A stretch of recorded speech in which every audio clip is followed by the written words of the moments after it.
Go beyond the field with Major League Paintball Plus.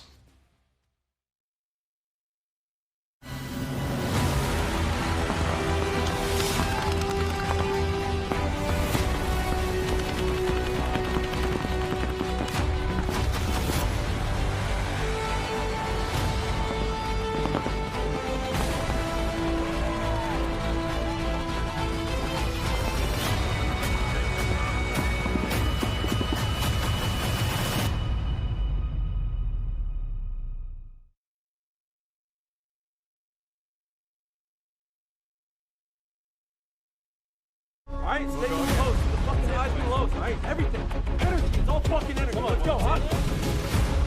Get the aggression back, right?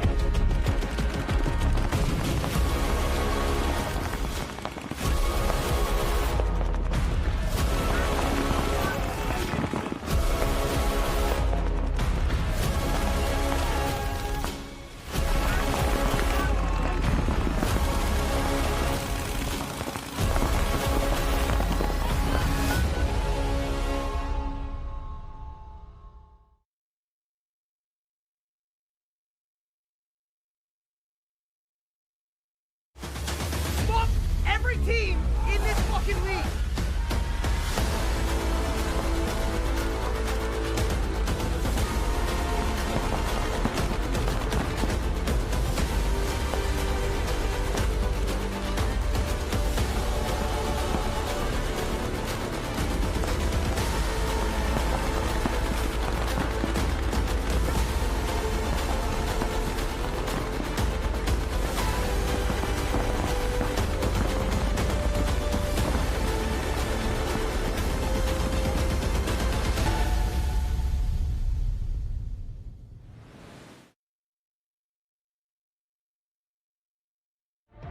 Team squad, who the fuck wants up? Let's go, baby! Let's go! Let's go! Come in!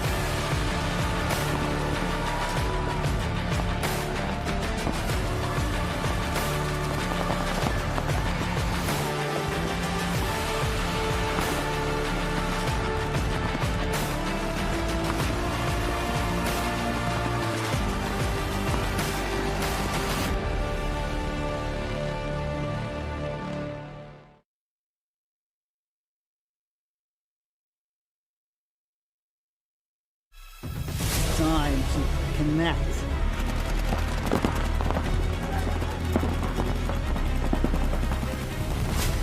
Win this punch, win the moment. 3.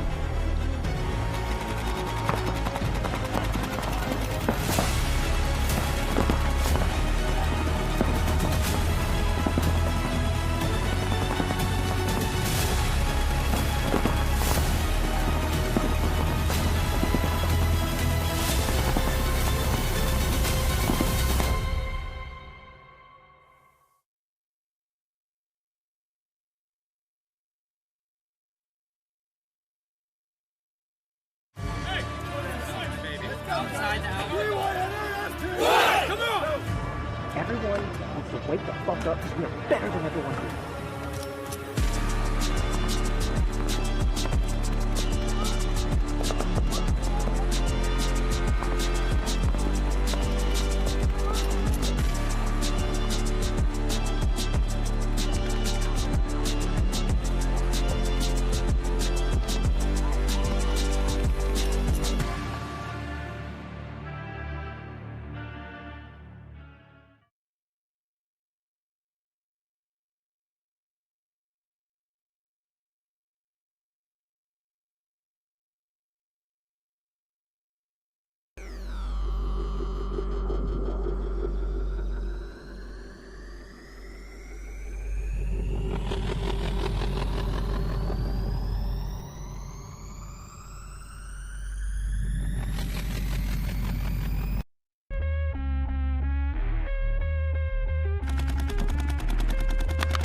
Let's go! Come on, who wants it? Damage ball!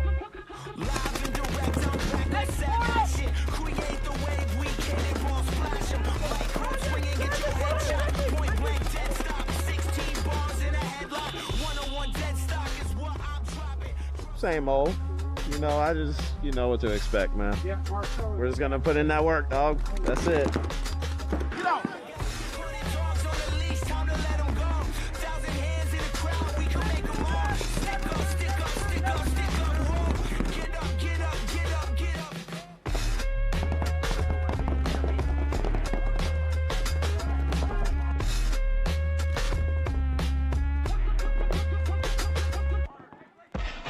You know, just getting some good looks today. Tomorrow we'll probably switch it up and try to be a little more aggressive and see what we can get away with. Right now we're just shooting our guns.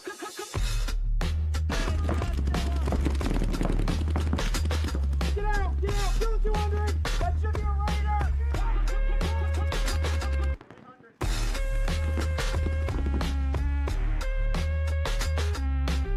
All right, good job. Did I not get Brian? Yeah.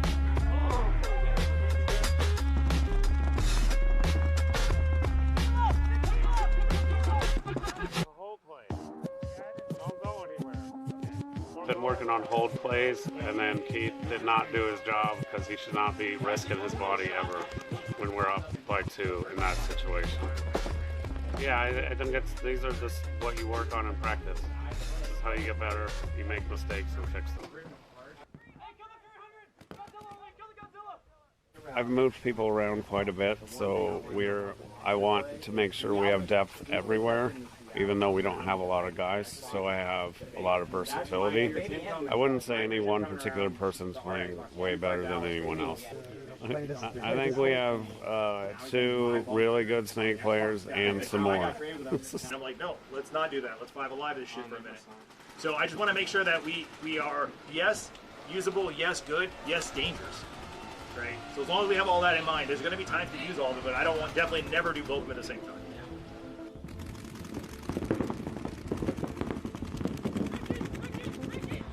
All right, so we're going to do matches this morning, 7 minutes. Play the scenarios the way they're supposed to be played. Play it like it's a real match. Play it like we're playing up, right? No matter what. Like, let's play flawless paintball. Win, lose, I don't give a shit. Let's go out and try to execute flawless paintball. We played collision, distortion, sea dogs, and hurricanes. And the sea dogs have a lot of tall motherfuckers. We're just kind of finalizing some of our plays and trying to work on that in-game communication.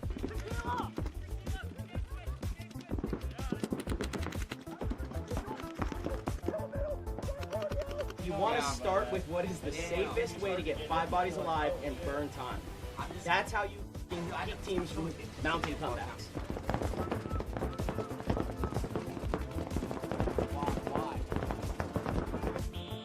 Now, like not being able to play and actually watching their tendencies and what they're doing, it just puts more faith in me and in my team. I'm feeding information, critiquing what we're doing, and helping out as much as I can. We're out here doing the thing and just got to get prepared and go to war.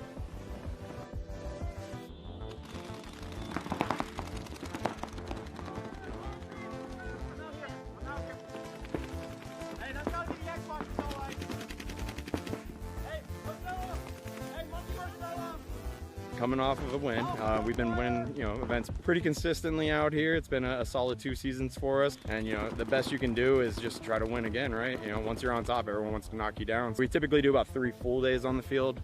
We use the 3-man at the events as a little bit more practice, and then we just go into the event knowing we're the best.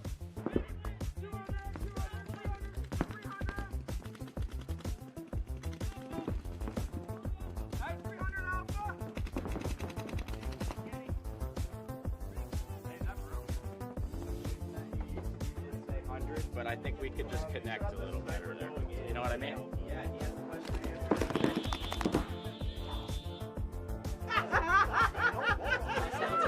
What's been teaching you a lesson? It does shoot good, I ain't gonna lie. It's good.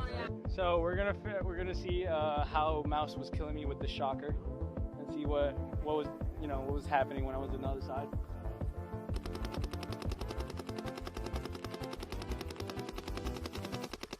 Yeah, that's pretty consistent. I'm not gonna lie, dude.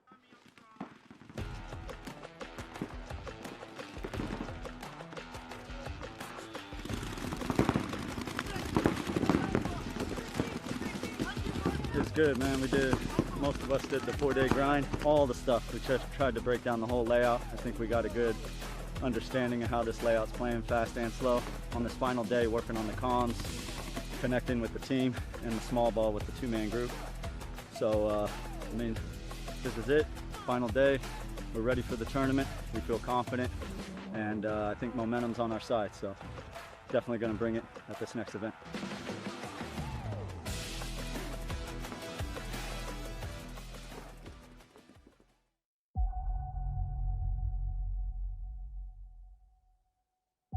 Red Legion, see if they send it again. Yeah, they're going to put Hara in again. Man, Thomas Hara getting a ton of spins out here. Yeah. I'm Thomas Hara from Oklahoma, and I'm played paintball for Red Legion. And one of the emerging stories here is Thomas Hara. He has just been lights out. Probably the best emerging talent we have seen here at this event on any team. Hara should be able to get as far as he wants over here on the snake side. He's going to go to work on Brown. Trying to cut down the snake side, but Hara is already in the starfish over here. They're letting Hara ride it out. Not going to matter. Stacking up points right now. Legion up by 4, 8:32 on the clock. Hard to come in cold against a team like Red Legion right now, and Hara in front of him is firing on all cylinders.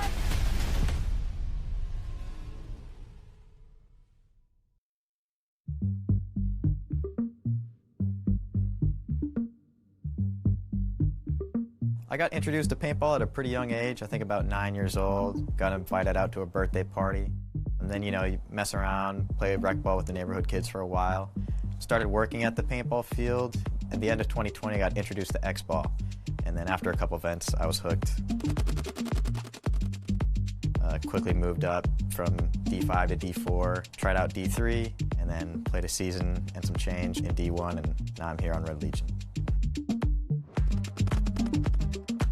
In terms of success I had in paintball prior to this, I'd say I won some events in D5 coming up with Senate, my first squad. Going into D4 and D3, I didn't win too much. We placed 6th at an NXL in D3.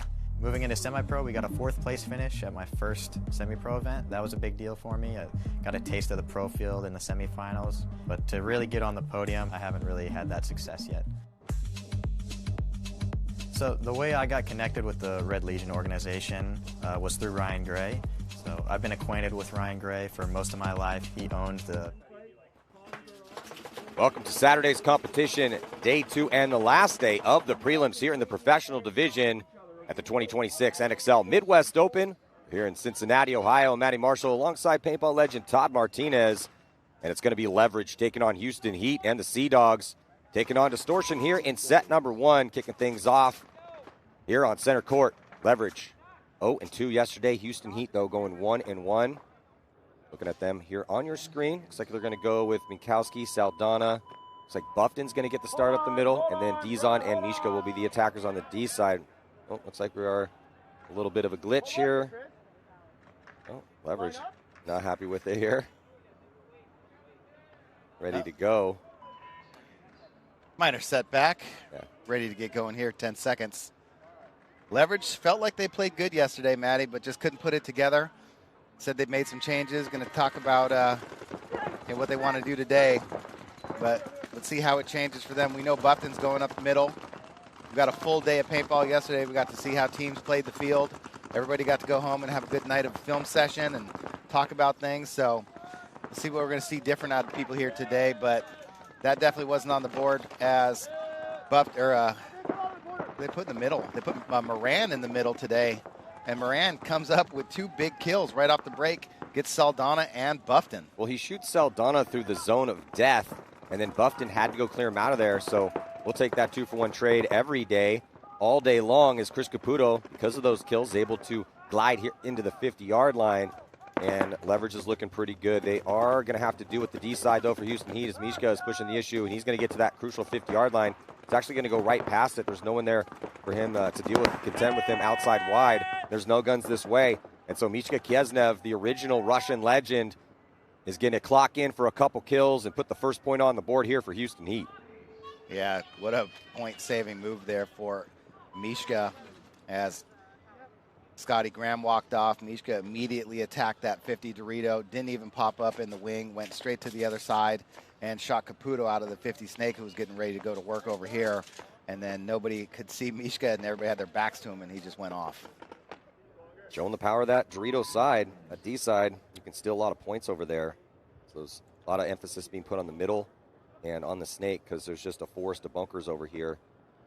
But that D side yesterday, very powerful here, Todd. Very balanced field. Yeah, absolutely. And, you know, Leverage said that they were going to put more of an emphasis on that Dorito side today. So, you know, I was hoping to see Robbie Altamore over there again. Once he got switched to the Dorito side yesterday, it seemed like he got a lot more production. But, you know, Scotty Graham got the start for Leverage. We'll see Distortion over here. They also have Askren, who played that wall really well yesterday. You know, he got up there, point after point after point. Looks like that trend is going to continue. Yeah, both teams had a body up there that playing well. It was Kaus or Galikowski. Looks like Askren's going to run and take out Kaus. Galikowski's going to launch up there. And here comes Roberts with the read, as Roberts is going to go all the way through. Or did he stay there? No, he stays on the D side as the Sea Dogs pushing the issue, getting Chong to the 50-yard line. Haber's going to try to react, but gets stitched up by Galikowski. You can't just go through the zone of death before checking off on that middle. No. Figured everyone learned that lesson yesterday. And that's too many times for Haber. And yes, yesterday was yesterday. Today was his opportunity to make that right. And you just can't do it because now Roberts is going to walk off. So is Unger, just one body left alive. And Blue's going to get taken out by the Sea Dogs. The Sea Dogs are playing some really solid paintball yesterday. Yeah, I like that read from Mark Galikowski. Able to get up the middle after Chong or after Kaus traded out. They get Chong outside wide, but you know, Galikowski had some really good reads yesterday. Yeah, Galikowski played great. Salmon played great. Zardo on the D side. Chong and Baldwin just, you know, you just have to keep coming on that Snake side, right? And they're just like one after another or together. But Rizzardo has been solid for the past 2 days. Yeah, they're getting deep. The Dogs are getting pretty deep. And they want to trend upwards, though. You made a Sunday last season in their first rookie pro season. Here. Yeah, here. And then 19th, though, at the first event in 2026 in Tampa, and then 13th at the last event, as they did go 2-2 in the prelims and barely missed the cut. Oh, here we go. Leverage and Heat, Scotty Graham, and Joe Altamore head out to the Dorito side. Moran coming up to the middle. Bupton's going to come around. Ooh, looks like Bupton might have got clipped before he got Moran, but they're both walking off. Caputo takes one in the goggles. He's walking off. De Los Santos screaming over to Joe for some help. I didn't see any Heat bodies walk off. They got 1, 2, 3 other than the middle player. Bufton. Oh, Sam's also walking off. So 3-on-3 should be Cody Mikowski getting up the field, coming out of that tower, getting into the small wedge. Mikowski pushing the issue, getting into the 50-yard line here in the Snake. At the brick, wrapping around, trying to put the pinch on these bodies in the backfield here for Leverage. Answer from De Los Santos, though. De Los Santos going to get outside wide, outside Snake 1, as they lose another body here for Leverage, though, from the D side. Yeah, Scotty Graham. There goes Joey. Joey gets shot out of the can. It's going to be just De Los Santos over here. And here comes the attack down the Dorito side. Nowhere to hide for De Los Santos. Yeah, nothing he could do with that situation. Two good ones here to start out for Houston Heat. Arnie Dizon going to sprint in. No concession yet here for Leverage. Field started out playing not fast, not slow in the morning bracket, but in the afternoon, man, it was really ramping up as far as pace of play is concerned. Yeah, and you kind of expect that sometimes just because people haven't seen the field. They're just playing it for the first time. It's their first game. They're trying to see how it's going to play at the actual event compared to practice. But sometimes it's the teams, you know, the teams that we play or that you see play in the morning that just that's their style. But this Snake side, I feel like people were trying to figure out all day. I don't feel like there was just like a meta that, you know, people saw the trends in early and were able to just, you know, immediately copy that. Because we know there's a copycat league, right? Everybody sees what's working. You know, they do their scouting reports and, you know. Let's check in with Bree. Thank you, Maddie. Yes, Distortion will be starting down with 4 bodies this point due to a pit penalty. Oof. Not ideal here. They're down by 1. And then a pit penalty So mental mistake now, and going to be just 4 bodies out here for Distortion. They're on the red side. Royal City Sea Dogs here on the blue side. And Sea Dogs are going to go heavy guns, get into Snake 1. Doesn't produce another kill, though, so it's still going to be 5-on-4. And they lose Salmon, so it's actually 4-on-4 now. Distortion evening it up immediately. Looks like Distortion's going to drop a body off the Dorito side. 3-on-4 now. Walking off. Chong immediately to the 50 Snake. Chong wrapping the big brick. Another body coming off the Snake side for Distortion. Looks like Haber. Chong narrowly avoids one here and wrapping that 50 brick. And see a concession from Distortion. That's some nice secondaries and a couple gunfight wins. The difference in this one for the Sea Dogs is they're going to go up 2-0. Heat also up 2-0 on leverage. See if Houston Heat changes up the line at all. They're going to stick with Buffton up the middle. Dizon and Mishka D side. And so, yeah, so no Monville yet. We saw him get a decent amount of spins yesterday. He played last point. Oh, did he play first first last point? very long, yeah. Okay. Yeah. So they're sending Saldana out there. Monville did a great job yesterday coming out into the blind zone on the Snake side and shooting body heads up. Buffton right back up to the middle here with leverage that we're on again. Well, minor penalty going to be assessed on Cody Minkowski. That's going to pull out Mishka. So Heat down bodies early. It also looked like Buffton took one on the way up there. De Los Santos screaming at his boys, hey, let's go. GJ Sakaguchi, I think, was up the middle, and he's going to get run down by Buffton. Buffton's going to get stitched up as he tried to get deeper onto Houston Heat's, or onto Leverage's side. They're going to trade in the Snake, begging for a major. Caputo asking for it, not going to get it. Dizon still alive on the D side, and looks like it's devolved down to a one-on-one. Dizon and De Los Santos. Yep, De Los Santos was in a one-on-one yesterday. Did not win that one. Let's see if he can make it count today. Crucial point right now early in this match with 18 to go. After absorbing the penalty, comes down to a one-on-one. De Los Santos and Ronnie Dizon. De Los Santos going heavy guns up right now and trying to get out of that baby little cake in the Snake. Get a much better position here. He's going to try to close the gap. One pod left on his back. Can't see much paint Dizon has. Oh, and Dizon's going to get the drop here on De Los Santos. And we're going to see a minor penalty assessed. So, huge moment for Ronnie Dizon.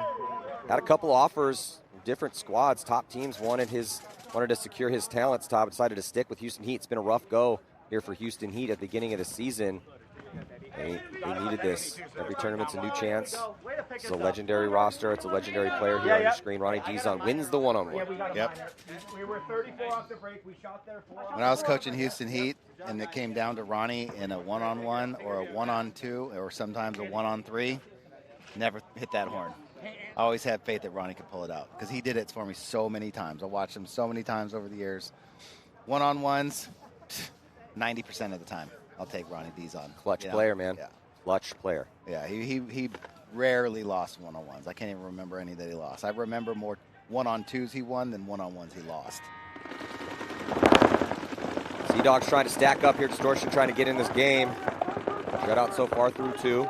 We got a lot of time left. These points are going fast. Kaus is going to try to answer and get up to the middle and deal with Askren. Kaus for the Sea Dogs. Askren for Distortion. Distortion on the blue side. Sea Dogs on the red side. Kaus is going to go up to the Dorito side of that 50 wall. Askren posting up on that zone of death on the Snake side. And Askren's going to run through. Trade out here. Man, the middle players are getting their fair share of the overall welt count for the weekend for sure. And good move there by Haber to get the secondary body coming up to the wall. Sea Dogs have been doing that, and then the secondary up to the wall for Distortion pays dividends as well as they shoot Chong out of the Snake. Sea Dogs Fill to the snake again, go out to the corner, but they're going to lose their Dorito side can. Distortion in control right now. See if they can close this one out. They got blue going down the Dorito side now as well. Looks like Roberts might have just taken one in the goggles, though. Salmon's going to work, but Haber is going to be able to get Salmon there out of that snake side corner before he could do any more damage.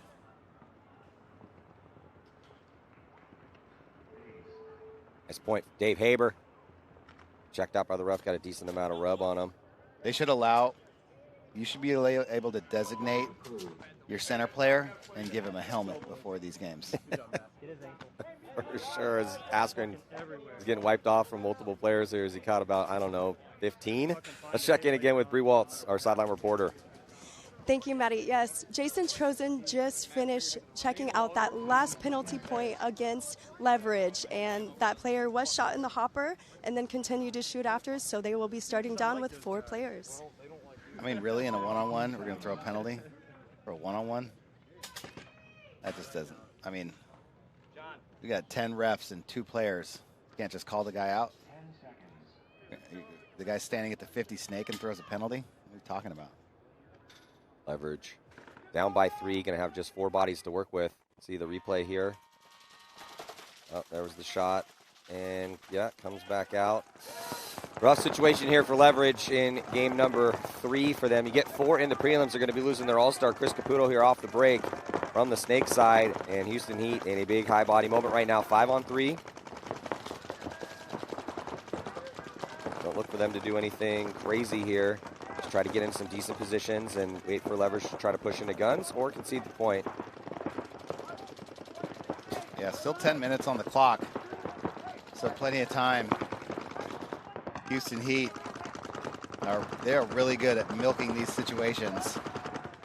If Leverage isn't going to attack and not going to concede the point, they will sit here and slow play this point and just milk it.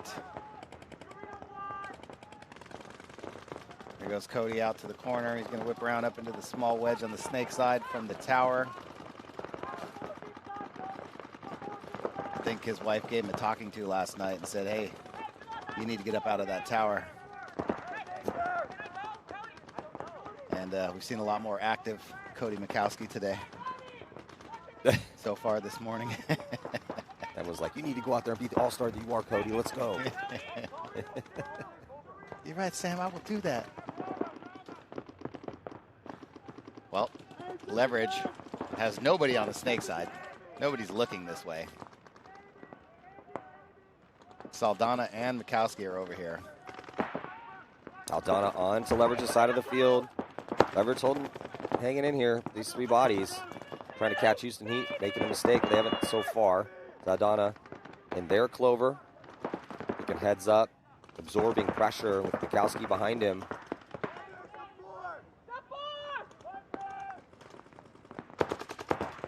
De Los Santos is going to have to win a gunfight. 4-2. Heads up here. Robbie Altamore's in Dorito 2, playing heads up, but Saldana Mikowski trying to work that Dorito side. Ronnie Dizon is in that Dorito side can, just pumping paint towards the snake, eyes over here, and it's exactly what Houston Heat wanted. Yeah, finally get the concession from Leverage. Stacking up another one here, so 4 in a row for Houston Heat. See the frustration starting to seep in. Leverage's body language as they walk off. Ryan Moorhead going to get a help down. So he's suited up. Did play a point yesterday, so he's gone through 24 years of never missing an event, but he does have a strained groin, so not going to see former World Cup MVP Ryan Moorhead. But they're looking a lot better here at this event. They went 1-1 yesterday, had a win against Infamous, and then had a real close, tight game against the Tauntauns. That was a 1-point match, and now they're beating up on Leverage. Closer game here as Distortion finally answered that last one. Let's see if they can do it again. 22. Really like what we're seeing out of the Sea Dogs, though, Todd. Talking to those guys in between some of these games, they're starting to get that cocky confidence, but in a positive way. Like they believe in their talents, and they know they can contend with anybody out here. Like what I'm seeing with Sea Dogs. I think that they never really seem to overthink it, right? Like they're confident because they were always just comfortable being who they were, right? They're like, this is us. We're the Sea Dogs. You know, they would take punishment from other teams coming up. They'd give it back. They did not care. These guys were having a blast no matter what. And now they're figuring things out, getting experience, and they're playing a lot better. What I really like out of them tactically out here is that they are shooting heavy guns every point, but they're making really quick secondaries. They're doing it really smart. They're making sure that they communicate, which they've always done really well, to know where the weakness is, and then they're getting big plays out of a lot of guys. One of those guys is Salmon, who just took one as they got trapped, doubled up in that tower, but you know, he's going to come off. Still got Cody Chong over here. Distortion on the attack now, coming down the snake side. Looks like Unger coming into the snake wedge there Yeah, on the bottom left. And Distortion, they went 1-1 yesterday. They had some good looks out here. They got a really aggressive lineup. I like the roster, but team just needs a little bit of time to gel here. Top ranks. Yeah, there's the eye in the sky view. You can see Distortion in Dorito 3, Dorito 1, and the small snake wedge. Cody Chong down there in the snake brick, and one in the Dorito can and one in the Dorito brick.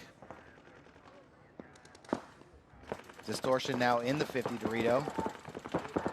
Yeah, with the body right behind him in D2. So Distortion with the good crossfield spread with these 3 bodies they have left alive.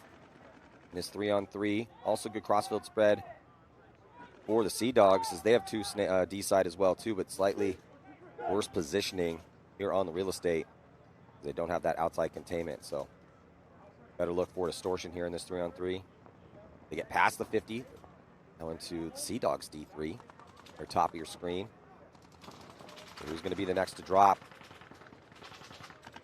Distortion getting some really good angles. Sea Dogs getting as tight as they possibly can in these back bunkers.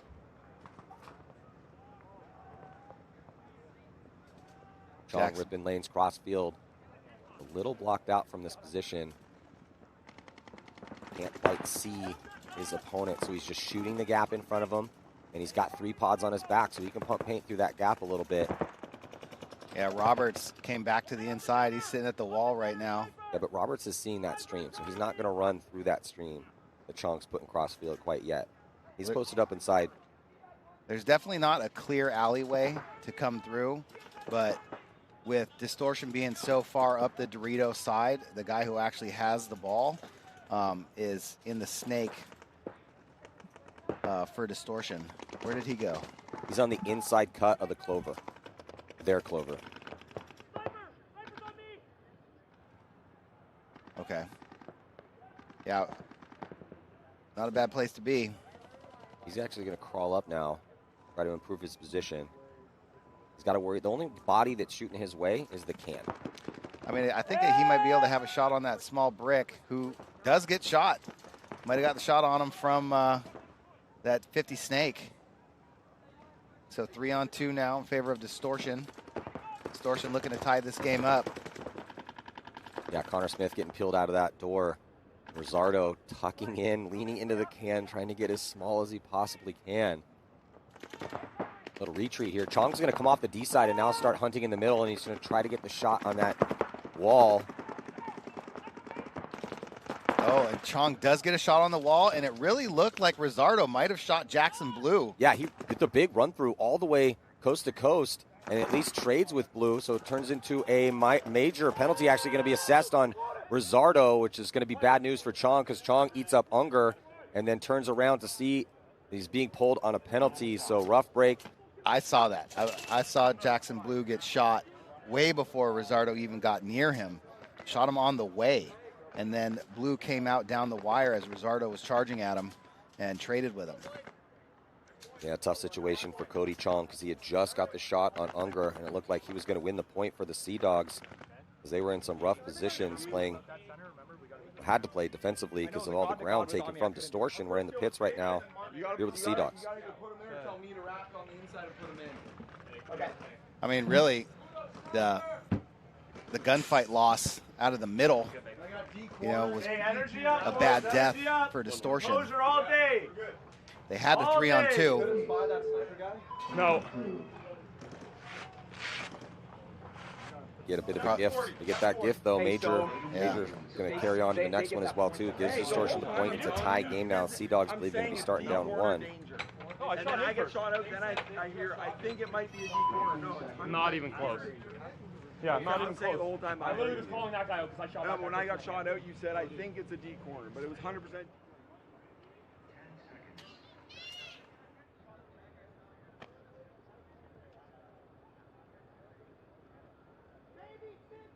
All right, here we go. 4-0 Houston Heat over Leverage. Yeah, Todd, totally different story in this one. It's just been all Houston Heat. They're going to send Buffton back up the middle. They're going to lose Mikowski, and then Sakaguchi's going to come through and trade with Buffton. Monville sees the chaos and dips right into Snake 2, gunning up here on the outside part of the Snake. Try to catch this body here on your screen as Chris Caputo has got to the 50 brick. I don't know if Caputo's aware that Monville is looking his way from inside Snake 2.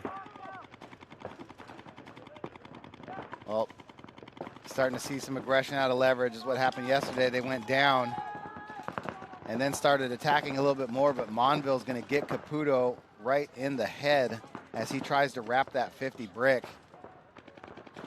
Wrapping that 50 brick has become very dangerous. It is a hard gunfight to win on these inside guys that are posted up on you.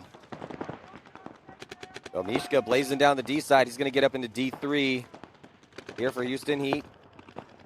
Moran going to get shot off the field from the Dorito side for Leverage. Mishka now at the 50-yard line.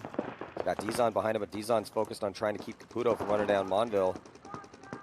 Caputo died. That's I think that's De Los Santos. Oh, he did die? Okay, so we got De Los Santos in there now. Let's see if De Los Santos could do something. He's popping the top. Mishka might shoot him in the side from the 50. He does. Monville doesn't even have to worry about him. And Mishka clocking in this morning. Mishka probably got up early, biked 10 miles, looked at pictures of bikes on the internet, built a bike, and then came out here because he's ready to play. And he's in the zone right now. Got on his welding machine, welded up his own frame. Yep. Well, it's getting frustrating here for Leverage. It's because Mishka went back to his Mishka headgear. You know, that first event he was wearing that stupid little bike hat, Tour de France hat. That thing was awful. Gotta have that leopard print. Yeah, I don't even know what he had last event, but it definitely wasn't this. But we know where the magic lies.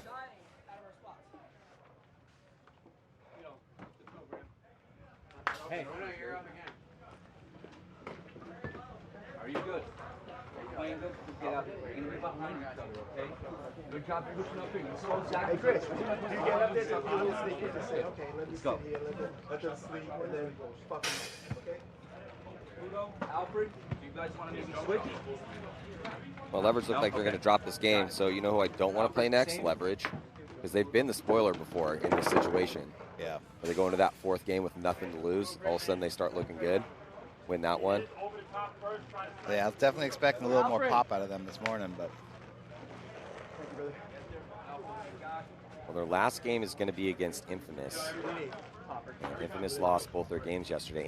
Infamous plays Tauntauns next, so they could play the spoiler against Infamous. Because if Infamous beats the Tauntauns, then they're going to need that win here against Leverage.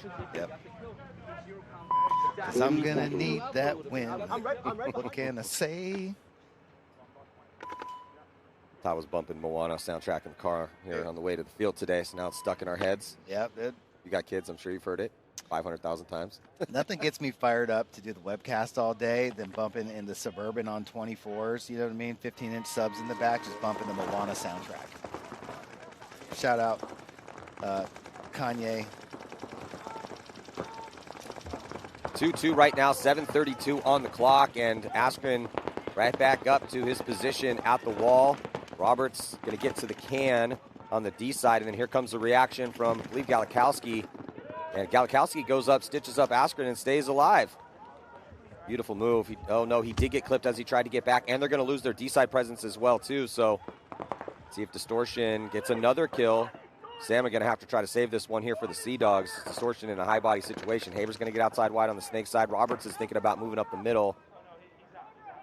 Distortion, it's all about closing for them. Roberts just ran through the middle. They shoot Chong out of the 50 brick and Salmon out of the can. It's a good close there for Distortion. And they're possibly going to be an X ball here shortly, because if Leverage doesn't step up in this one, they're going to get mercy ruled.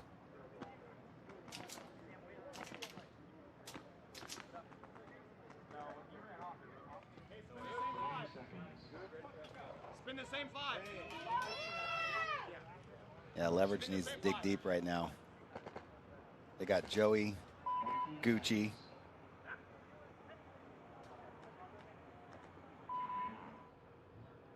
Timeout being called by Leverage. Yep. Mishka, Cody, Saldana, Ronnie, and Buffton. Or Heat.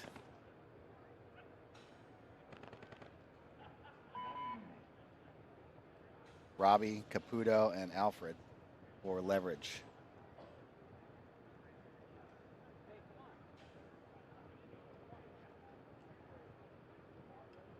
Houston Heat just needs to stay focused, not change anything right now.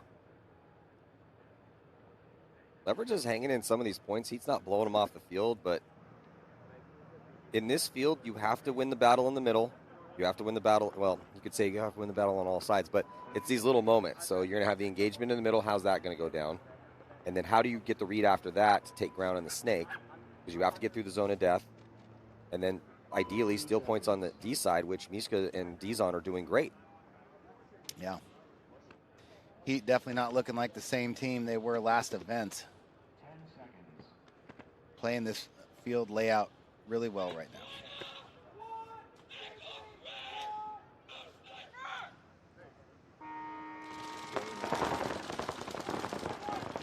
Houston Heat taking a ton of ground here with this huge lead, as they send Saldana all the way into the clover off the break, and he's going to get past the 50 quickly. Sakaguchi up the middle as Dizon's going to take the early walk. Caputo goes through the zone of death, but he trades out with Buffton.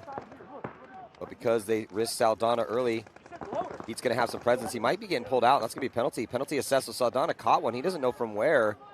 He is puzzled and confused as Leverage signs a life from them. Going to take it to a 4-point spread with 6:27 to go.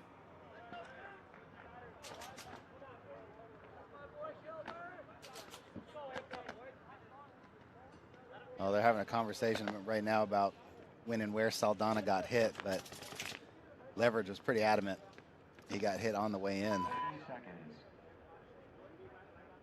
And the referee eventually found it. But Leverage needed something. They got one. They get to play at least a couple more points.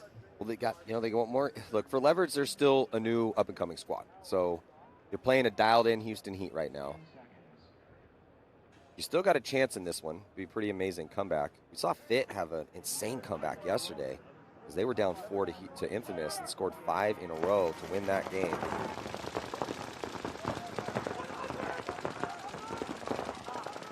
We're down by 1. Here come the Sea Dogs. Going to get Kaus in the mix, as Kaus will try to go up and do battle here with Matt Askren. He's already there. Kaus thinking about coming around. Askren's just going to stay posted on that lane, committed to his job, stay low, and wait on that zone. Trade if he has to, or come around and make the move, and there he goes. Yeah, but Galikowski's getting trailed by the ref. That's going to pull out Chong from the snake. Galikowski also coming off wondering where he shot. Rosado makes his move into D2. Distortion. What's up? Distortion just kept coming down that snake side. Looks like Sea Dogs just ran out of bodies. Penalty called on the player. I think it might have been Galikowski running up the middle. It was Galikowski. Yeah. Well, Sea Dog's going to be a little frustrated right here. I think someone in the pitch has said, hey, keep your heads up. There's time left in this one. Tournament on the line for them, and both these teams sitting at 1-1, so it's pretty big right here. You get that second win, always going to have a chance to make Sunday with 2 wins. Hey, we didn't do all that work yesterday. There's still pain on there? We need to show their momentum. He said I got shot. did get shot. It blew off of you. I watched you, man. Honesty is what you need in the pits. Buffton up to the zone. And the first body to walk off from leverage going to be from the Dorito side. Sakaguchi right back up to battle up the middle. Buffton at the wall. Sakaguchi thinking about running through. Not sure if Buffton's there. Probably guessing highest probability is that he is there since he's been there almost every single point.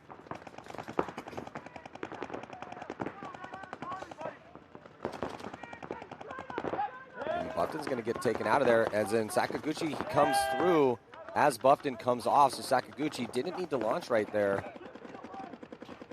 Well, but Monville dies as well. Yeah, and that's what leverage needed. Nobody on the snake side here. Caputo owns the 50 brick. Yeah, Caputo wrapping around, not feeling any pressure. Mikowski's not looking at him. It's just the door across field. They're in a high body situation trying to pull off this 3-on-2. 5 minutes, 13 seconds on the clock. Leverage is going to want to try and close this one out as quick as possible. They got 2 bodies in the snake. Just 2 players alive for Houston Heat. It's Mishka and Mikowski. Alfred! Shoot the baby! Shoot the baby! Communication, good comms between De Los Santos and Caputo here in the snake. De Los Santos inside, Caputo outside. Trying to figure out a way to pinch these last bodies. Mishka into D1. Mikowski going to switch his gun back and forth. Going D side, snake side. Trying to keep pressure downfield and just burn as much time off as possible. Even if the Heat loses this point, they just need to try to make leverage take as much time as they can to do so. It looks like De Los Santos was able to get a shot in on Mishka and then shoots Mikowski and then quickly runs to the buzzer.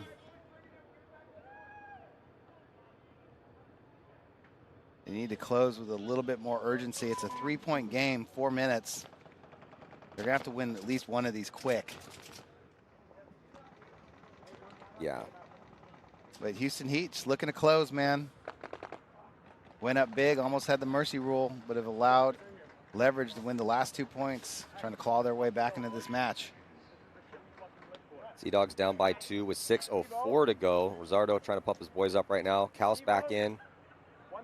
Baldwin going to get a spin. Askren right back in there, man. Relentless. About to head back up the middle. Blue, Roberts, Unger, and Haber. This line has been just attack after attack after attack. That's what you like to see. I like the way that they're playing the field right now, but same with the Sea Dogs. He's going to come in right away, and Kaus is just not scared to stick his barrel in somebody's face. Every time that Kaus comes through, he's trying to put a little bit extra on you, just as to hope that over time it accumulates enough to make you not want to go up there anymore. Yeah. But Askren's down for it, too. Yeah, 100%.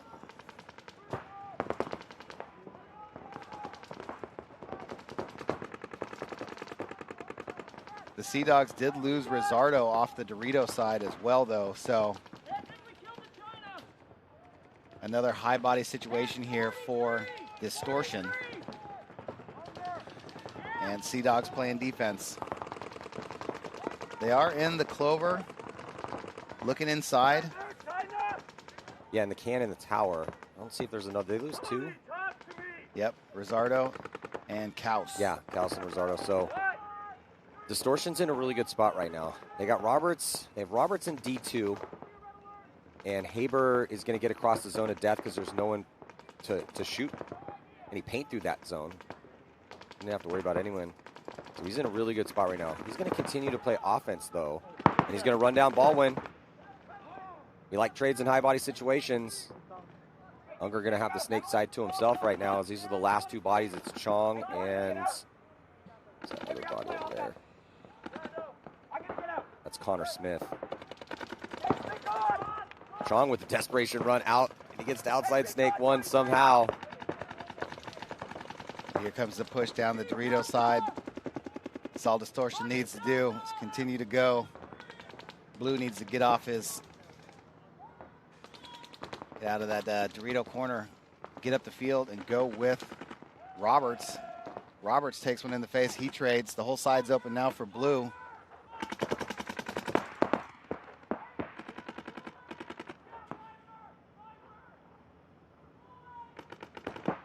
Just one body left alive there. Yeah, no concession here from the Sea Dogs. Are going to let it ride. Oh, God, kind of have to here in a 2-on-1. Distortion doesn't have to go, but... Well, they're going to give... They don't have to go. They have a 2-point lead. It's just there's 3:38 left. And if Chong loses this 1-on-2, which there's a higher probability than the... Yeah, see, this is typically what's going to happen. So now they have to concede the point. If they conceded it a little while ago, they would have had more time to work with down by 3. But Chong's one of their stars, so might as well give him a chance. Yeah. Don't hate that decision at all. Distortion looking pretty good, though. Houston Heat's Pits trying to pump their boys up here.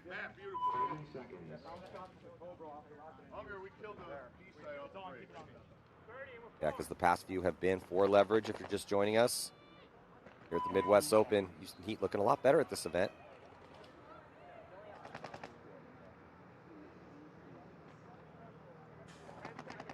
Mishka's having a tournament on the D side. Dizon's looking real good. Got Monville back, and then combo of Minkowski and Saldana is working out nicely here on the Snake side for him.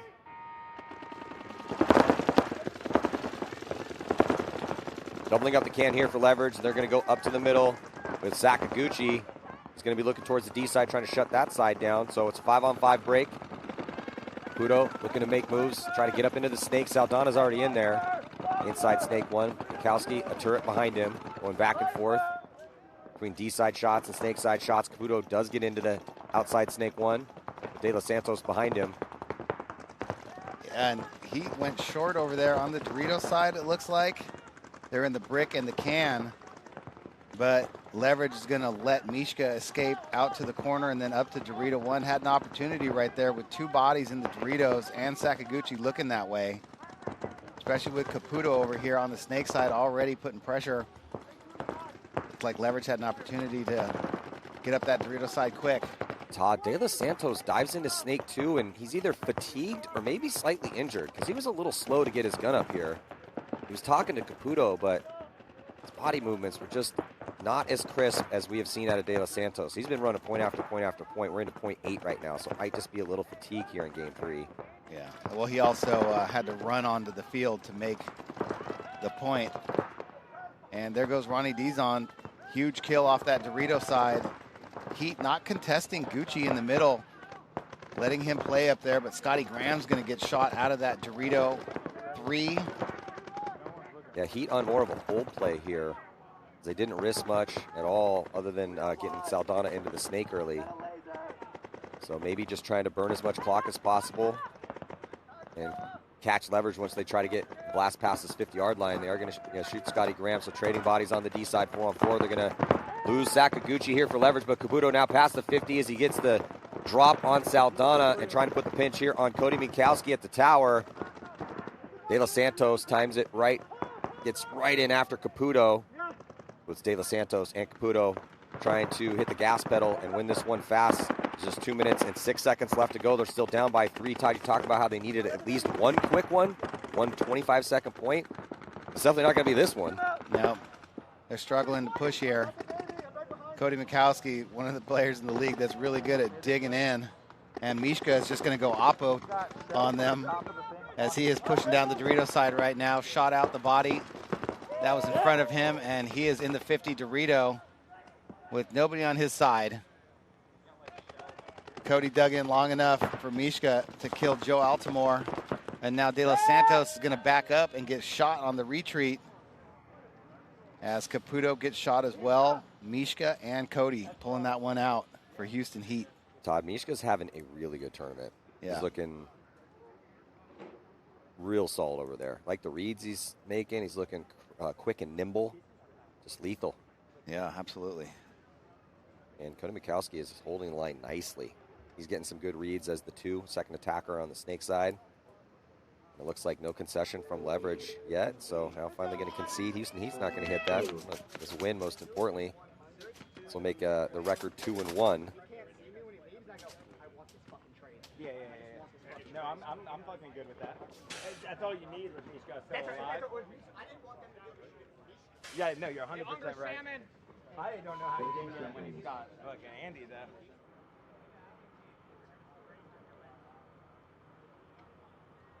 Oh, Sea Dogs chasing 3 here. 3:30 on the clock. Todd, this game was close in the beginning, and it's just been Distortion starting to run away with it a little bit here. Yeah, it just doesn't seem like the Sea Dogs. They look sharp in the beginning, but Distortion's really shut them down. Cal's back up into the middle for the Sea Dogs, and here comes Askren for Distortion. Referee is going to chase Campbell, so they go with Campbell this time and sit Chong. Callison, Askren trade out for, I think, the 5th time here in this game. Yep.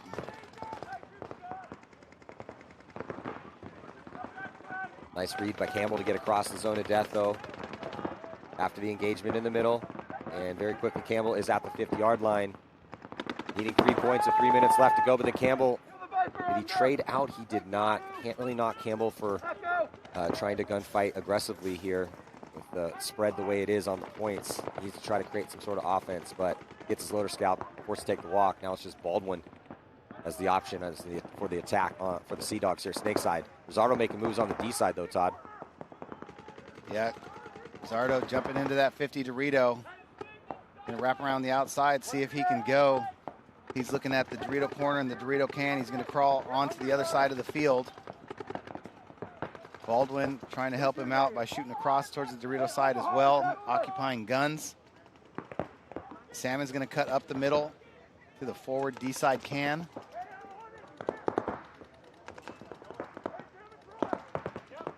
Time ticking away, almost down to 2 minutes. Distortion.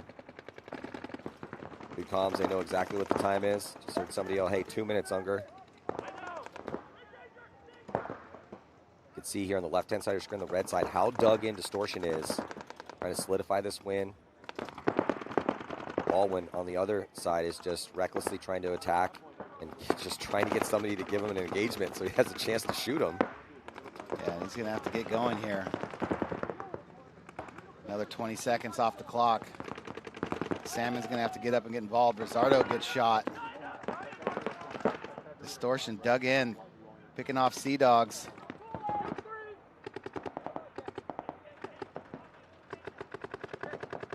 Yeah, Distortion, I think they have done enough to solidify this victory because we only have minute 17 now. So even if the Sea Dogs put this one up on the board, it's still going to be Distortion going 2-1 here in set 1. Salmon doing everything he can. Here comes Distortion. They're just going to come run him down. Or not. They tried to run him down, but head on a swivel. Salmon able to get that kill, and then they get another kill as well, too. Going to lose Baldwin, but Salmon's still on the attack. And another body comes off. They might have cleared all those last bodies out. Salmon trying to be safe, but this is not a time for safety. He has to try to run up there. It looks like maybe one-on-one. Where's that last body for Distortion? I don't see anybody out there. Oh, he's at D2. He's wrapped all the way around. There, top left-hand portion of your screen. 26 seconds. Salmon wants to get one. Trying to close this point out. He's worked so hard for it, but he's going to take one in the side. Let's see if Distortion tries to run in that buzzer. Jackson, blue, able to be the survivor in that point.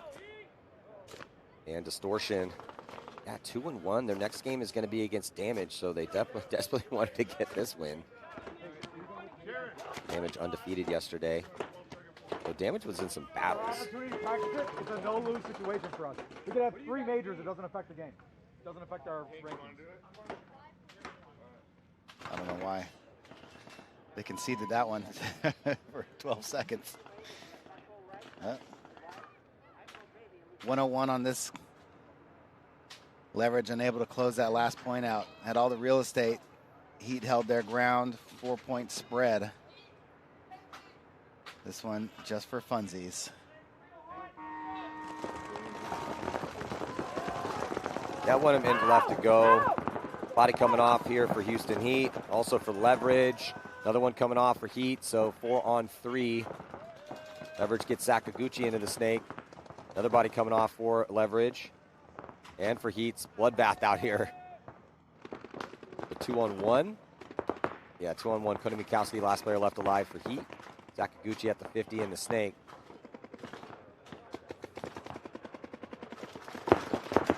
And he's going to get clipped cross field as that D side was completely blown open by Leverage. Sanborn going to run in and get that buzzer. Put an extra point on the board, make this a 3-point spread with 22 seconds on the clock. Wondering if we're going to see another point here with Distortion and the Sea Dogs. 12 seconds is a 4-point spread. I think we are. Distortion sending out some of their players off the bench here. They got a pretty deep roster. Let's go, boys. Whatever you got on your back, just go out. Yeah, let's go. Oh, they're sending out Iceman Stump. Malsum, Wank, UK's favorite player, Perez, and Diaquisto.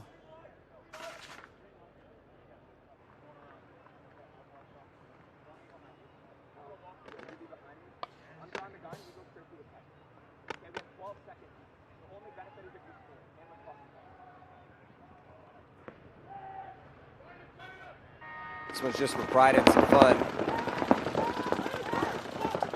See, minor penalty going to be assessed on Distortion as the Balsam trades out up in the middle.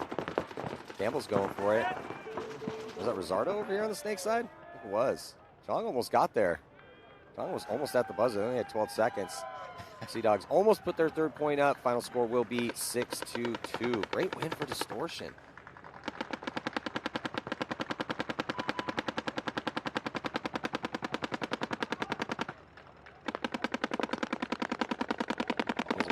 Any of that paint for the next game.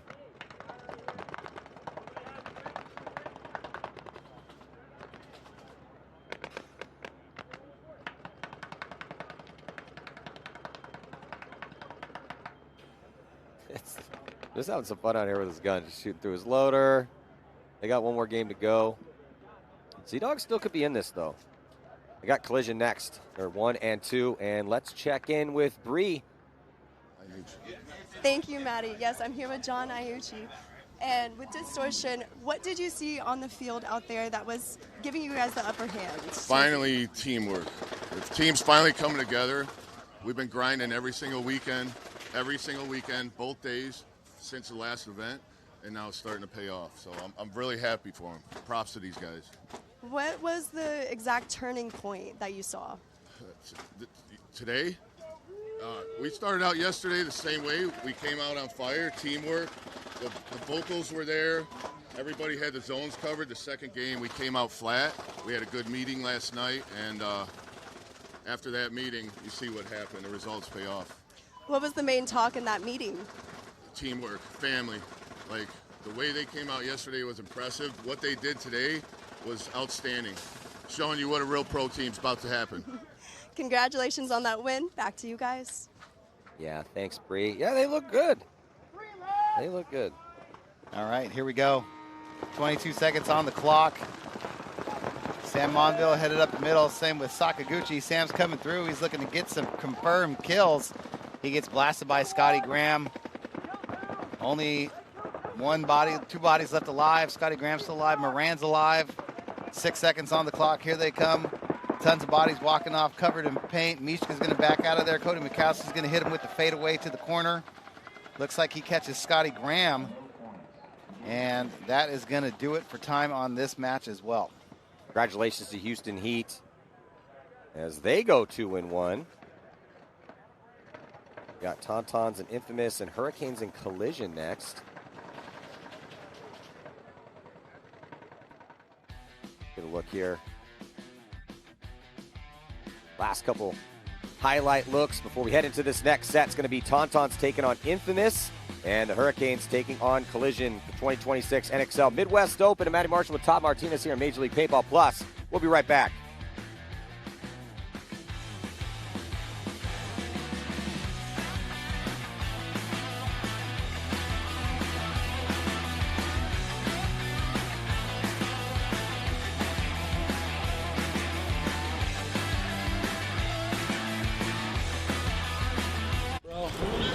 No foul. Not real. On your left, you have the infamous paintball team. Hello.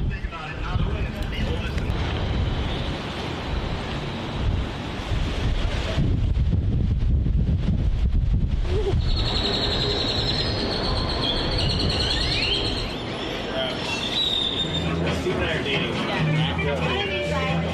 Legend has it, on your first sip of a drink of Guinness on St. Patrick's Day, which basically is your first sip has to go right in there. That's called splitting the G. Who's gonna split the G, boys? Let's go, baby. Water. Splitting G's. Okay, what is the shot? Overshotter. Where am I at? Under. Spot. Oh, I'm under. Oh, see, damn it. Too much. All right, again. We all went over. That one's close. Normally I don't notice, but I noticed it, so I had to correct. Oh! It's close. Right off. I go to drop it. I'm like, let's go. Drop it, hits the rim, and it fucking falls on. The whole shot's gone. Whole shot's gone. Everybody's just slamming it. Okay, we did champagne, we did wine, we did all this. I was like, car bomb. And Jonah walks up, he goes, I want to do my first car bomb with you. I'm like, fuck it, let's go.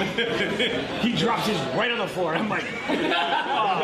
And I was like, God damn it. And he goes, we'll do another one. I'm like, oh, welcome to Blackoutville. He fucking dropped it. Drink it. Dropping a Disney car bomb is like $35. It's strong for me.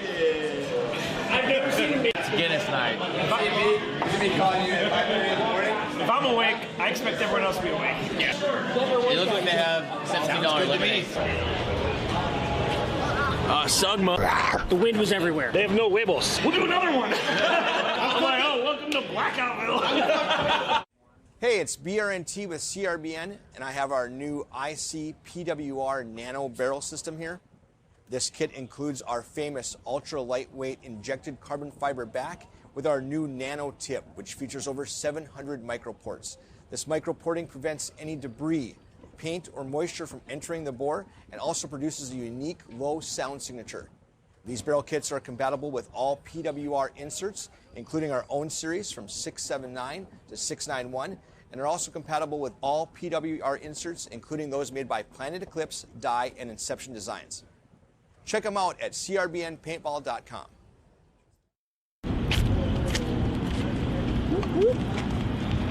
It's 10 o'clock. Are they not ready for me? Call time is 10. Where's fucking craft services around here? It's not a union job. It's not a union job. Shit. No craft services. Yeah, Foreman's not here. No mandated smoke breaks. Tough. Sam. Trevor's looking pretty sick, bro. Yeah, Trevor's pretty sick. Zach is watching. Sam is very emo. I like it. No, we got accountant, monster truck driver, regular guy. That was basically the best you could ever do, so you guys might as well go home. Nothing wrong with that. Get the fuck out of here. Get out. What? We're talking about Cali. Get the fuck out of here. You can do arms crossed, fist, whatever you're comfortable. You can do that pose too. It's whatever you want to do. If that's comfortable, yeah, do that. Get the fuck out, Whenever we do the fucking sig thing in there, and the camera comes in on me, should I just blow a snot rocket out of my nose? You can do whatever comfortable pose. I got more cover here. This way. Yeah, looks good. Do arms crossed, you can do this, whatever you want. Nuts.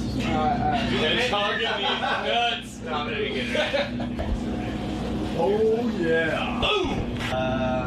I'll just do serious. I gotta lock in real quick. Just like that. Yeah. That's exactly what I want. One more. There you go. You get it. That's exactly why it should be good. We have a little bit. You have wide shoulders. Sorry. This smell just took me back to laser tag 7 years old. It just took me back to fucking house party. We lived such a different life. Yeah, we definitely lived a different life. Man, this took me back to Chuck E. Cheese, you know.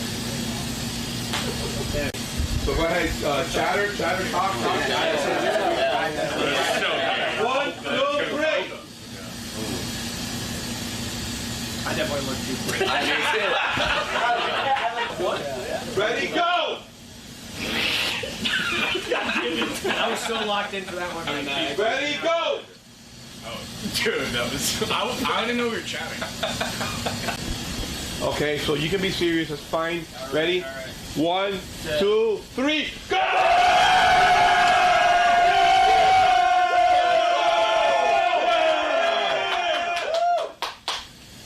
Okay.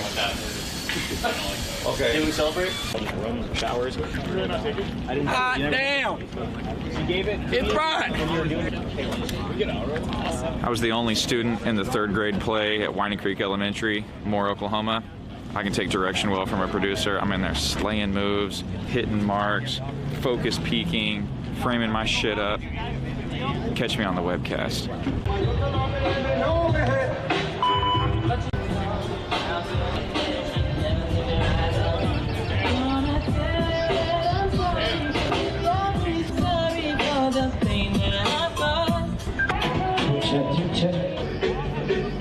Sweet.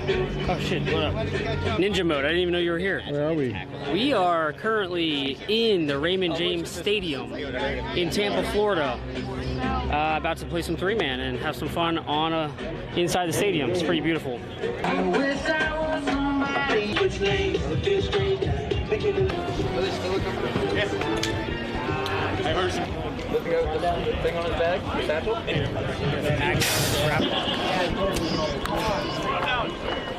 What's our problem? That was a tough one. Sounded good on paper. Well, the rip was good. We'll cut to the actual pour now. Worst pour imaginable. Spitting seeds on the turf, baby.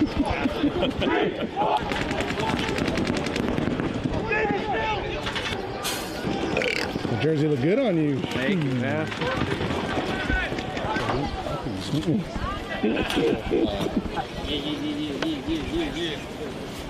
This thing on? Hi.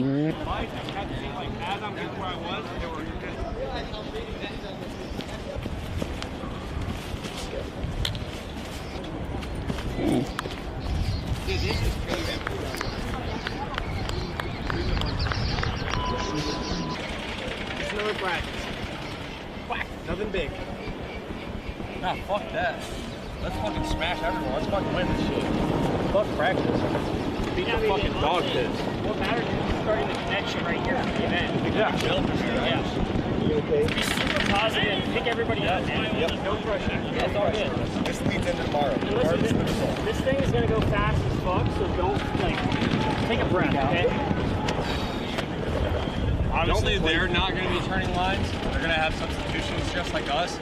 But like in that fucking transition, one line off the field onto the next one, communicate. Be like, hey, they did this, it worked, or I got shot this way. Talk it up.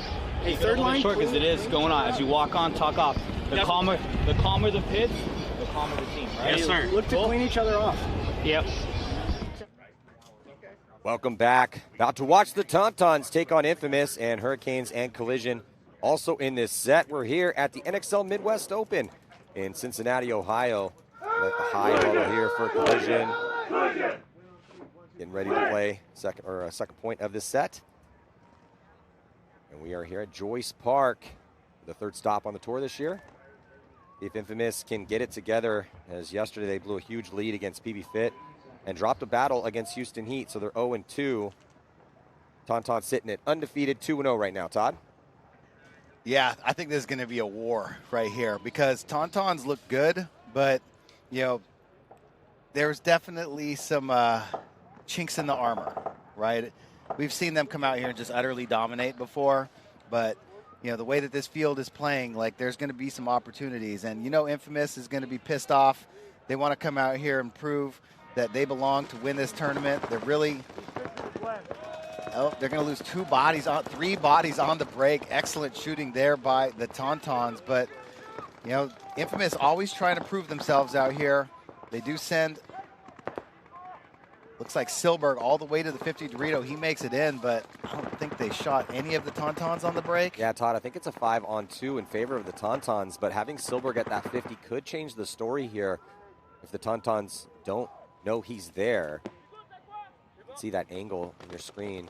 Silberg Gets his head on a swivel, but Benny Carroll, they pick each other up pretty much at the same time. So Silberg's just going to go right at him and run right into Guns. Does he put a ball on Benny Carroll? So I would probably be conceding this point because it's going to be 4-on-1. No, Benny Carroll comes off. It's still 3-on-1. Well, it must have a lot of faith in Rob Velez over here. He does get another one. Shoots Hugo. 2-on-1 now.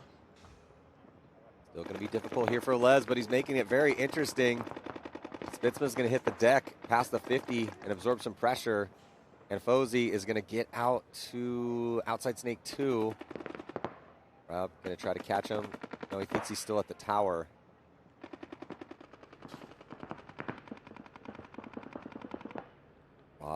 Rob knows where he is. And Fozy checks off inside. Rob Velez is going to get Anfozy. And then Rob Velez ends up getting shot right before he gets to the buzzer. Oh, I was about to write that down.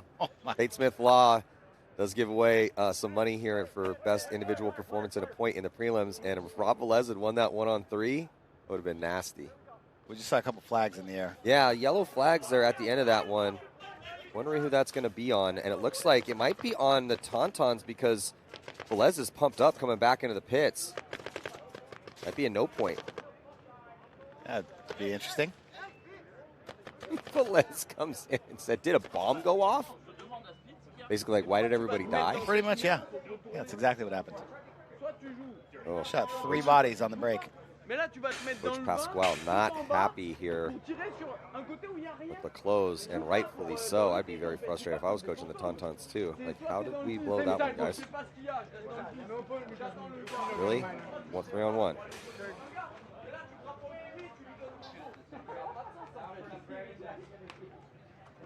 I mean, how do we go no point after shooting 3 on the break? Serious. That's when you drop the game plan. Yeah. That's best case scenario right there. Yeah. Asking for more than 3 kills on the break is a bit of a big ask from the paintball gods. So I would be incredibly frustrated if I was Pasquale too. So here we go. First point, Hurricanes and Collision. Well, Collision going to go with Vince Newell and... Yeah, and Boyum up there. Boyum's going to be at the can looking D-side. Vince, tallest player, I believe, in the league right now. And he's going to trade out with Brown. Yeah, and Trujillo, and looks like Avery. But Fedorov coming off.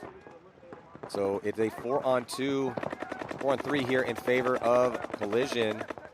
But Collision does have that 50-yard line. Or sorry, Hurricanes have the 50-yard line. Running referee's going to come in and pull out Camp, though, and they're going to get a shot on Dyer.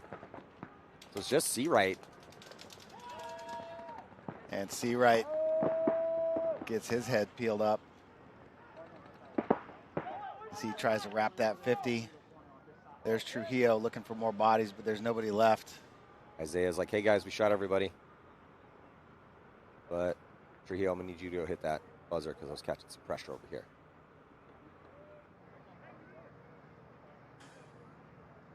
That Collision grinding gears on closes yesterday.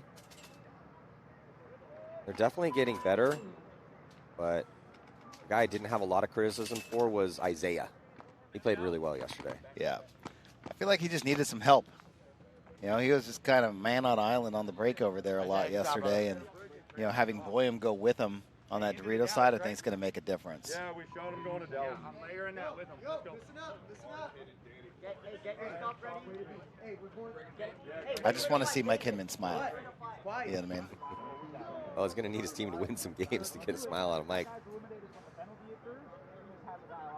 Yeah, I got a chance to talk to the guys on Collision after their second game yesterday. And they asked me what I saw. I gave them some criticisms, and they absorbed it like grown men. I'm like, yep, we got it. Yep, we will not be making those mistakes tomorrow. We've been working too hard for this. Mike had some good things to say. You know, the whole team was there, essentially. And, you know, Mike did his share of yelling at them when those mistakes were made. But afterwards, he was like, guys, we're going the right direction. We just got to clean it up. We can't be making these little mistakes. We want to win out here. They all agreed. So they're off to a pretty good start here, at least in point number 1. This one was interesting. It's Rob Velez, apparently, with that, might be under review here, but Rob Velez saving that one. Who had a hit on him? And Fozy? Must have been. Or Spitzma. Because it was just Anfosi and Spitzma, I think, was the only other body over there on the D side. The guy that was by the box is the one that threw it, not the guy that was over here. Who was that? Spitzma at the end? Spitzma was on the D side at the end, and Fozy was here on the D side, and then they had Hugo up on the snake. So Hugo's going to get shot on the break. 5-on-4 in favor of Infamous. And Infamous pushing the issue here very quickly, trying to get into the snake, but he's going to get clipped. Infamous losing 2 bodies, but I think they shot 2 of the Tauntauns as well. Yeah, they lose Hall and Danny Schonauer. Callie Rudolph with a quick fill over here onto the snake side. Into the small brick. He's going to come up into the small wedge on the snake, go straight to the 50 brick, wrap around the outside. Yeah, I think Callie just got the shot on him, Todd. Nope, maybe not. Still alive. Tauntauns dug in. They have the can and the tower and the Dorito 2. Here comes the Dorito 2 making a move on the Dorito 3 into the 50 Dorito. He gets 1, but still has another body in front of him in the Dorito 1. We'll see if Nathan decides to counter. There's 2 bodies left alive now for Infamous. Yeah, Todd, both teams with the body here at the 50-yard line in a 2-on-3. Tauntauns, extra body out there at the can. So it's Tower Can, and then Axel Godin at the 50 on the D side, and he's trying to gunfight. They're just going to do a big old snapshot battle. So it's Nathan versus Axel in the gunfight on the D side to determine. It looks like Axel Godin's going to prevail against Nathan.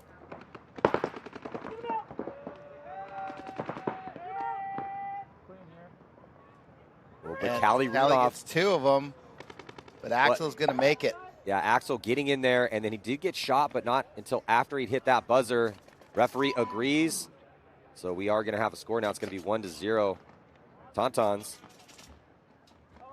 Wow, and Fozy, and if the Tauntauns are going to go deep, and Fozy and Spitzman need to step it up a little bit. I agree. Yeah, and Fozy's had too many mistakes as the second attacker over here on the snake side, and the snake side is crucial. Hugo's been playing pretty well up there. And here, get another look at the replay. Don't see any hit yet. Hits the buzzer. Now he gets shot. Yep. Boom. On the side and then right in the chest. Callie Rudolph almost pulled it off, but a little bit too much. Axel Godin on the D side wins the gunfight against Nathan Abu Hassan. And Tauntauns with a slight lead. These teams now switching sides. Collision going to be on the red side. Hurricanes on the blue side. It's Brown going up the middle. Looking at Collision. You're going to double up the tower. Brown up the middle. Here comes Boyum. Ooh, and Brown's going to get shot out of that spot. Might have got shot through the crack.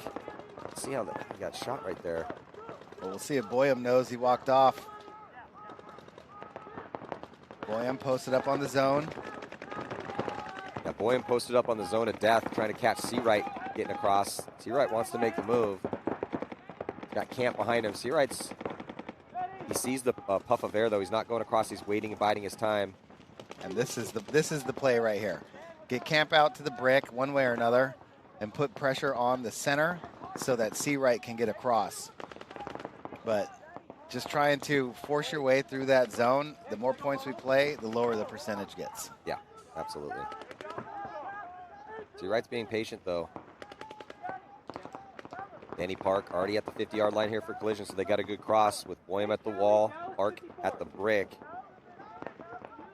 Camp's outside wide, looking in, trying to get Boyum to check back in.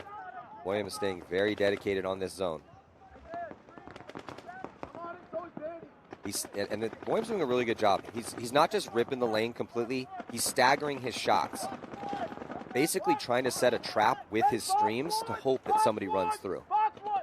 No one's bit yet on it, but still it's being played nicely here by Boyum. Well, Collision also has 2 bodies in the snake. They're in the 50 brick and the small wedge. Hurricanes also have 3 players over here. But they did lose their middle guy. They only have one guy on the Dorito side in the corner. The only guy that's really playing the Dorito side is the Snake Tower.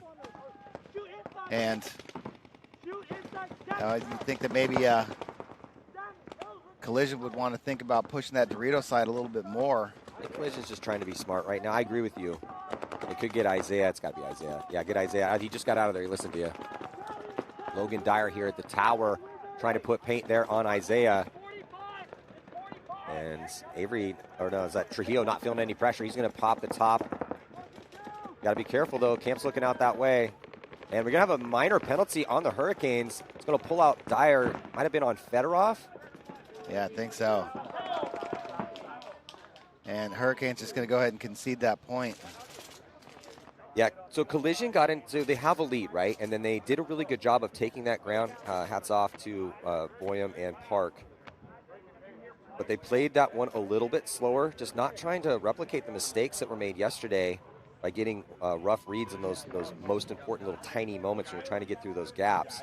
And Isaiah, yeah, so I think we were talking about how did he get shot, right? So here's, and with the body language, I thought he got shot through the gap. Look at Boyum. Okay, this is even more of an awesome play by Boyum. We haven't really seen this yet. He goes through there and then blasts them through the crack in the bunkers. Excellent job by Boyum. And then he goes right on that zone. He played that zone perfectly. And you were right on that. Well, just the way he came off, there's no way somebody had to have shot through the crack. I just didn't see. I was blocked out from Boyum. Yeah, we can't see him. That was a great replay. Thank you, guys. Down in the, working hard down in the truck. And two bodies coming off right now for Infamous. A body coming off for Tauntauns. So brakes are getting a little nasty out here, Todd. Yeah, Tauntauns are really shooting well on the break to start this match. First 3 points. And looks like Hugo is going to get out wide and then make his first bump up. There is a body in the wall for Infamous. And Hugo's going to try and shoot the bounce shot off the 50 Snake into the wall. And, you know, we'd seen Anfosi and Spitzma really stay crossed up in those towers. Anfosi is going to keep dedicated across towards the Dorito side, but it looks like Spitzma is going to get out of there a little bit sooner at this point. I just feel like the trouble might be later, as if there's nobody actually up in the Snake helping Hugo. That's on Anfosi. Yeah, because, I mean, the Tauntauns are doing a good job of getting up the middle. But, oh, and Callie Rudolph just finds himself in no man's land getting cooked by Hugo. But it's just, you know, the two bodies working the Snake side for the Tauntauns with the wall and the Snake. Good concert for the Tauntauns, and they're going to force a concession because it's just that body up in the middle. Trevor Reeser. Tauntauns taking a 2-point lead now. I mean, it really should be a 3-point lead because they blew that first point. Yeah. So. But Benny Carroll got shot on the break that one, so Tauntauns didn't have their middle guy, but it's really just been Benny and Hugo. You know, the two-man team over here, and we've seen a lot of teams do that. Just that tower, you know, working that Dorito side. That's why I really feel like there's a lot more opportunity on the Dorito side. The guy that we've seen it do the best so far has been Mishka. Axel's been pretty good over there for him on the D side. Yes, Al and LJ Parrish, you know, been really aggressive. Yeah, Parrish looked outstanding for impact yesterday. They're going back with line 1. I think Avery's going to get out there. So Avery win. Isaiah with a last second. I think that was an audible. I think that was just trying to show him a different look. He's going to go to the lay down door as both teams double up the tower. And here comes Vince Newell on a delay, getting up into the 50. And then that's going to get matched. I believe that might be Bell coming to do battle with him. Yeah, we haven't seen a lot of Bell. Ooh, both Brown and so Brown comes up. So it's been Brown up the middle of this game. Bell's up there at the tower, so he's, as both Brown and Newell come off. So it's 4-on-4. Bell's going to check off on the D side first and then go to the Snake side. Try to protect that zone of death. Avery going to get into Snake 1.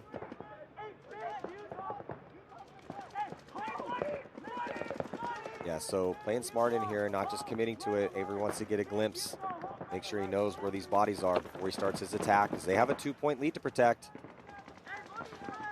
Yeah, Avery checking off that tower, or the big center wall. And now he's playing defense, looking towards the 50 brick. No real immediate threat over there. I feel like we saw a lot of this out of him yesterday. You know, not looking to really attack that snake side as much as maybe he should have, but they do have a 2-point lead. And it is easy to lose that body in the snake and not know where he is. Well, he's up at the 50 brick now with Logan Dyer for the Hurricanes. Yeah. Yeah, so defensive look for Collision, sitting on this 2-point lead. I believe it's 4-on-4. Fedorov is in that Dorito side brick.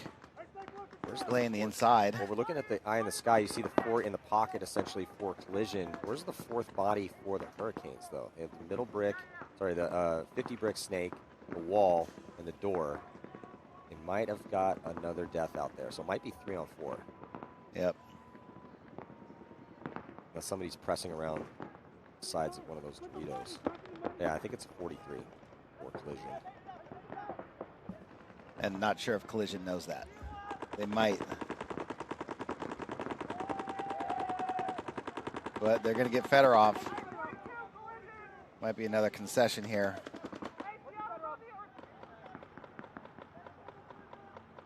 See how long they let this play out. 4-on-2.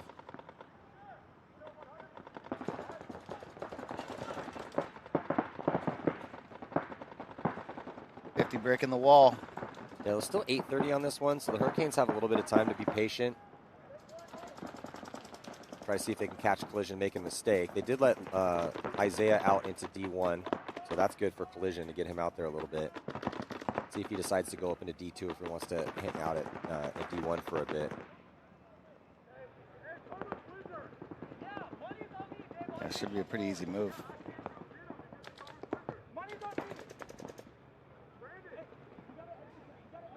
Yeah, we don't want Collision, if you're a Collision fan, you don't want them to be extra cautious.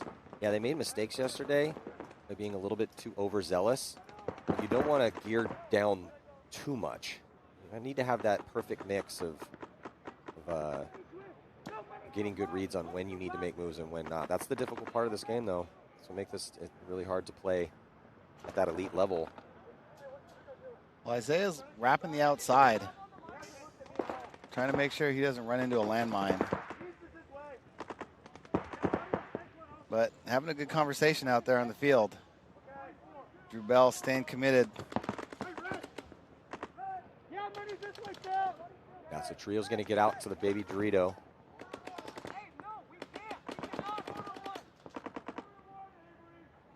And good comms here from both squads. A little bit more talking from Collision, so they are going to force that concession.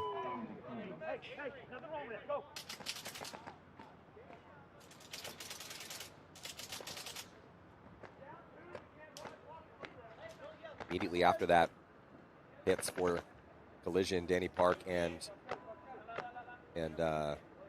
Vince giving Avery the information, giving the complete picture of how things were shaken down at that point. We're in the pits right now with Collision. Let's listen in. But the ball was there. It wasn't yours. Same line, guys. Yeah, so they did shoot one on the break. Mike said. Like, hey, you know, that guy's hit and they're not, it's automatic penalty. It's going nicely for Collision. Burned some time off, stacked up a 3-point lead. See if Tauntauns can do the same thing. 10 minutes left to go here if Infamous is going to make this a match. They desperately need it. They dropped both their games yesterday. They'll try to get into the snake. It's going to get a check. They lose player out of the backfield for Infamous. 5-on-4 for the Tauntauns. Danny Carroll trying to jump, pop the top of the wall. Trevor Reeser's in there. He's just going to come get him.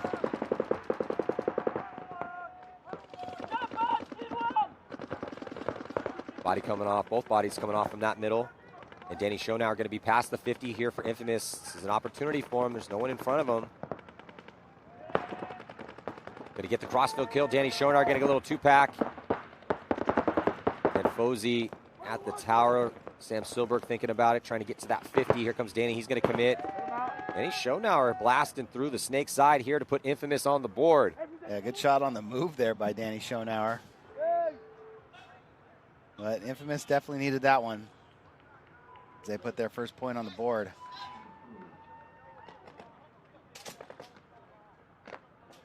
Trevor Reeser saw Benny Carroll pop in the top of that wall, went and got him out of there, opened up Danny Schonauer to make his move, and Danny made the best of it. Get a look here on the replay. Danny Schonauer going off here for Infamous. They needed a spark plug, and it's going to be Danny. 1, 2.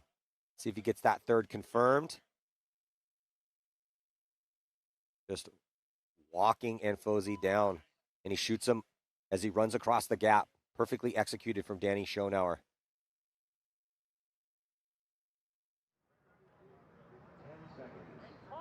See if they send out the same line for collision. Yeah, looks like same line. Going to be Dyer, C right, Camp up the middle. Runs around the Dorito side, Fedorov and Brown. Camp beats Vince there by just a step. Up to the middle wall, Camp up over the top of the brick. Vince, though, posted up on the zone of death, trying to catch C-Right to get across. C-Right's thinking about it. C-Right's out of that spot. Brown's going to go over to the D side. Is he going to run through or stay posted that way? He's going to run through and trade out with Vince. But as soon as that body drops, C-Right just walks right into that 50 brick. Hurricanes have to push the issue right now. Chasing 3 points. And that's what you want to see. That's what Paintball Fit did yesterday to come back against Infamous. You know, just attack that 50 brick. Immediately put the pressure on the snake side as soon as they can. Avery has no idea that he's right on the other side of him. They're going to trade. And here comes Dyer. Oh, and Dyer gets picked off, I think, by Trujillo in that tower. Trujillo looking around for more bodies. Brown's in Dorito too. Fedorov fills over to the snake side. Big kill here from Trujillo. Try to stop the bleeding here on the snake side. But Fedorov love the fill over to the tower to try to keep a presence on the snake side for the Hurricanes. Brown's going to be the attacker for him. He's in D2. He's going to go up into D3. Fedorov goes past the small Dorito and not feeling pressure, so he's going to go all the way up to the brick and picks up Trujillo. Wide clip Trujillo. Accurate shot from Konstantin Fedorov to take down the last body here for collision. And Hurricanes finally on the board.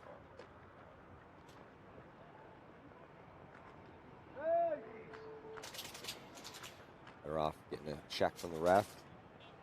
Fedorov getting it done on both sides. The main attacker on the D side had to swing on over to the snake side and get that crucial kill on Trujillo. Here comes Infamous. Ears. Chicago off the break. Beast running and gunning. Mike Hinman is looking at Trujillo.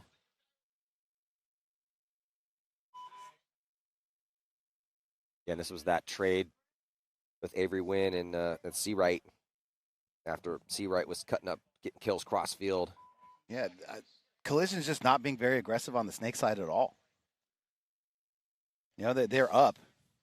You know, give it to them for sure, but this is that mix, right? So yesterday they were too aggressive on the snake side, and it cost them bodies running through zones and making mistakes on bumps.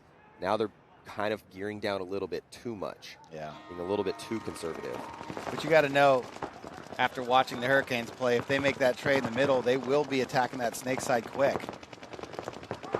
Yeah, that's why they're making that trade, to take that gun off the zone of death. Tauntaun's up by 1 here, 9 minutes on the clock. Very quickly, Infamous into D3. Yeah, Axel coming up into D2.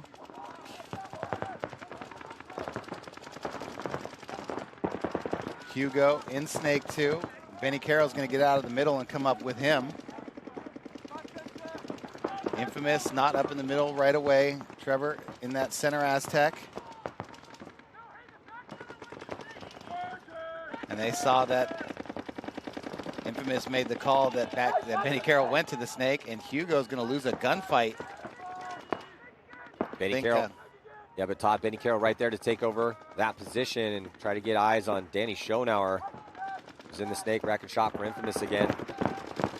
Knows Benny's there. Benny's going to tuck in and try to shoot Danny, and he's not able to do it. Danny somehow gets through that gap and Benny is just shocked that he didn't trade with him. I would be too. He shot 15 balls at him. And Infamous here just all over the snake. Schonauer, Trevor comes this way as well. Rob Velez, they got 3 bodies pushing down the snake right now. And just Anfosi getting as small as he can. It's going to be trouble over there for Axel and Spitzma. And I don't know if he's going to be able to get small enough. Because Danny has a real good angle on him. There's 2 bodies on the D side, and they're going to peel off. Axel got in. Danny getting shot, though, trying to get across, but they do shoot Anfosi. So just Spitzma at the door, and then he gets taken out. So Infamous roaring back into this match, going to tie things up 2-2. Good point there by Infamous. Good job by Danny. Danny got the first body, Hugo.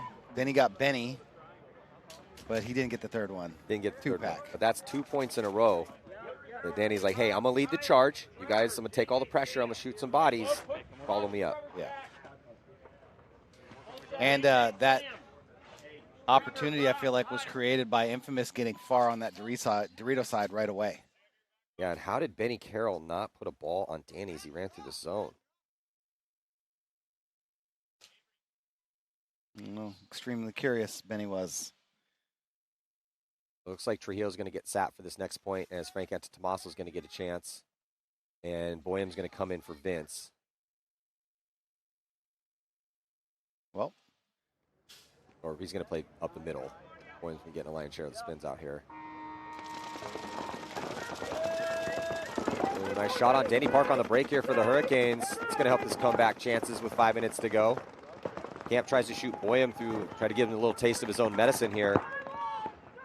Boyum thinking about running through from the D side, and he is going to commit, and he's going to shoot Camp, and he's going to try to stay alive, but there's a body in D3 to take him out. As soon as Avery sees that death in the middle, he's going to coast into the 50-yard line, but he's got a friend in here. Seawright's right on the other side. They're probably going to trade. Ooh, Avery got to be careful there. Yeah, that's going to be a minor on Avery. Seawright definitely got the drop in on him, and Avery tried to trade, so that's a legit penalty. Oh, that's going to be a, that's probably, is that going to be another penalty here? Lucas was off to the races trying that desperation attack, got blasted, but no penalty going to be thrown on that one. So here come the Hurricanes. Well, nice ones from Seawright.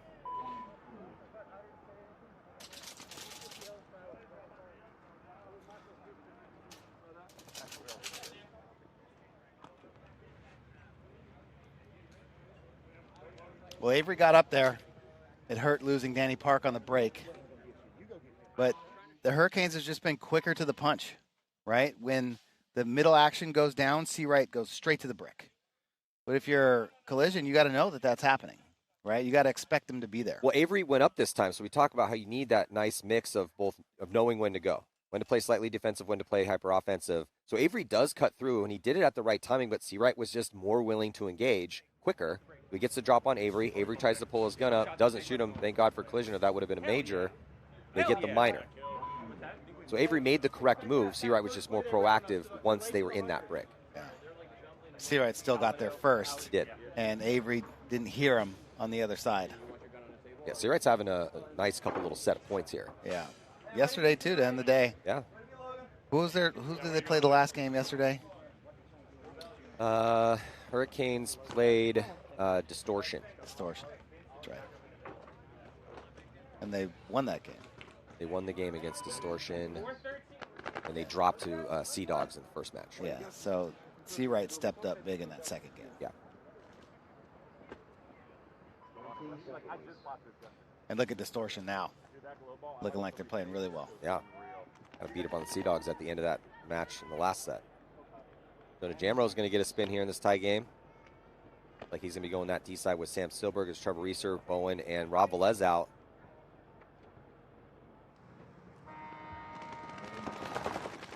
They get Bowen into the snake. Reeser's going to go up the middle, but Benny Carroll gets there first. Reeser to the tower. Benny Carroll going to try to shut this line down. Zone of death. Reeser's going to come through. That means Bowen needs to go. Well, Bowen doesn't see the move. Now he pops the top. Going to look at the zone and get across. He should have no problem getting across right now. No, he still wants to stay at inside snake 2. You go wrapping around from that 50 brick.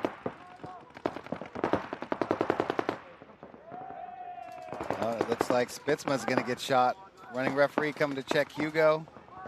Bowen goes the inside route to try to get this kill here inside, hoping that Axel's going to be dedicated down that sideline, and Bowen does get the drop on him, and Bowen stays alive. See, this is why I really like Bowen. Like, he's been using the entire snake.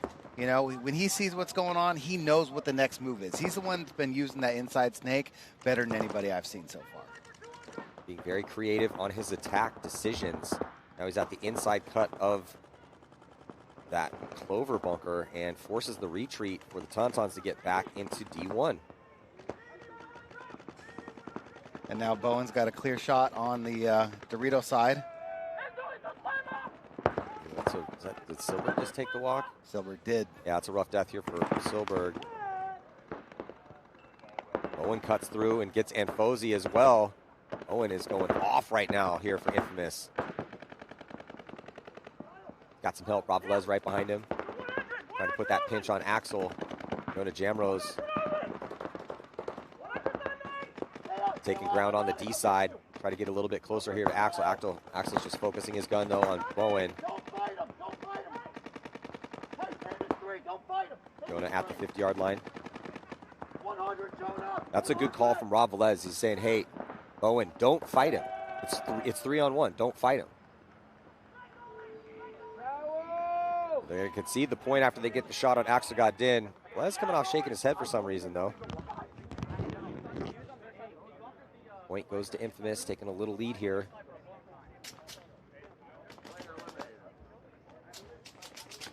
Collision also with a little lead 3-2. Get a look here on the replay as some beautiful moves from Bowen. Cuts through the inside, jumps up, perfectly timed, shoots Axel, had no idea he was there, and runs a racket over on Anfosi. Anfosi was even looking that way, dominates Anfosi, dives in, looking crossfield. Perfect point for Bowen. Yep. Let's get him back out. Saw it in the 3-man. You know, in the 3-man, he was doing the same thing. Just great decision making, you know, after the engagement or when he had the advantage. Seawright is just running on his feet all the way to Snake 2. He's like 5'5". Yes. Standing on his toes. And there he is. Just looks, oh, yep, middle trade happened. All right, well, guess I'll just walk into this 50 again.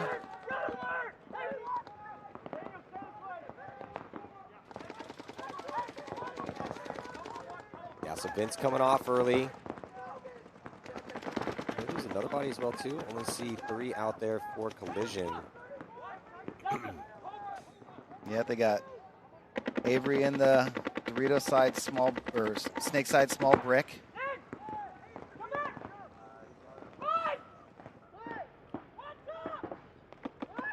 Is Collision in the 50 brick as well? On the other side, no. Vince walked off. Just one body? 2 bodies. Oh, the tower, Snake Tower. And the Snake Can.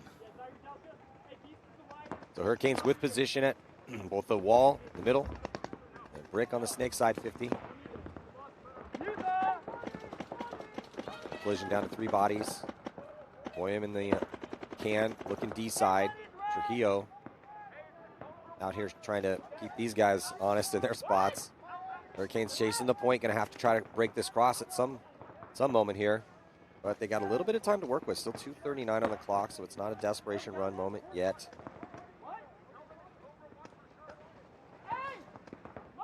Seawright with some good comms. Got a very distinctive voice out there. It carries.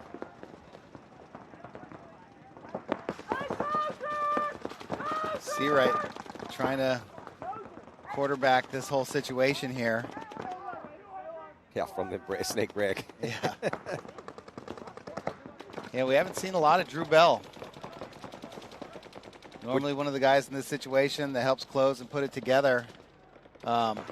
Logan Dyer moved from the Snake side all the way over to the Dorito side. Now he's now in the Dorito 2. knowing that Seawright has the Dorito side locked off, because Seawright can keep, I believe, Boyum in that can from making a fill out. Smart move there by Dyer to get across, because he's got Brown to go with him. The Seawright and Camp. Is that Camp in the middle? Oh, they're going to pinch out Boyum from the can. That's going to make life easier for the Hurricanes on this eventual attack. Seawright not feeling any pressure inside, so he's going to wrap around from that inside angle. 4 on 2. Yeah, they're starting to make moves on the D side. Fedorov walked off early, so Brown's going to be the guy to go. I think it was Fedorov that walked off early. Seawright just took a bouncer in the head. He's still alive. Nobody told him that the can is dead. He's still looking Dorito way. Dyer is on their side of the field in their Dorito too, though. It's going things to get real small for Trujillo. Yeah, I thought that Seawright saw that body walk off because he was playing the inside just a few moments ago. Okay, there he goes. Brown just told him. So now Seawright's going to back up, try and get a better angle on Trujillo. He does. He shoots Trujillo trying to wrap. Just Avery left. Avery goes out towards the sideline to try to hide from those middle attackers. He's going to shoot one, but trades out with Seawright. We're going to have a tie game with around 25 seconds left. Let's see if Camp's going to hit that buzzer. He's going to let somebody else do it. Who's that? Oh, that's Logan Dyer. He's going to let Dyer hit the buzzer. Good point by Dyer to go across. Open that game up down the Dorito side. And Seawright again. Seawright's got one read, because there's nobody in any of those cans. There's nobody in the center Aztec. It's just, as soon as that guy in the middle's dead, he's in the 50 brick. Yeah. Which means anybody can come in behind him to come support.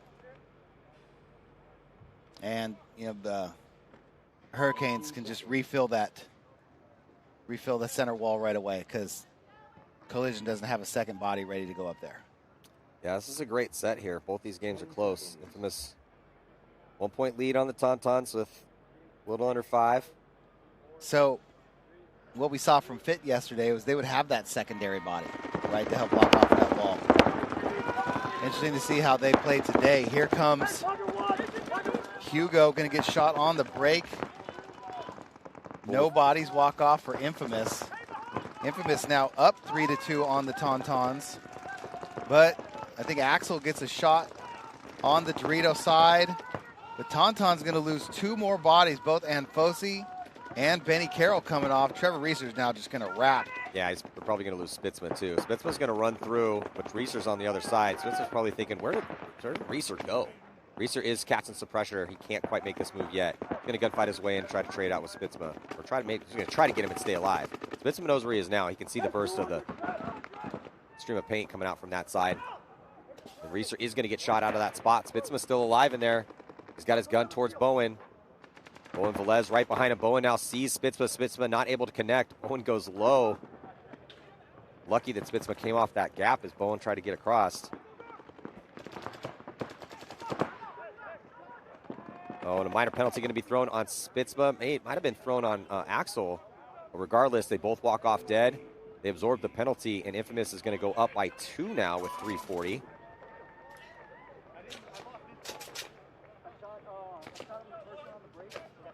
Infamous looking better today because the Tauntauns are a top team. Yes.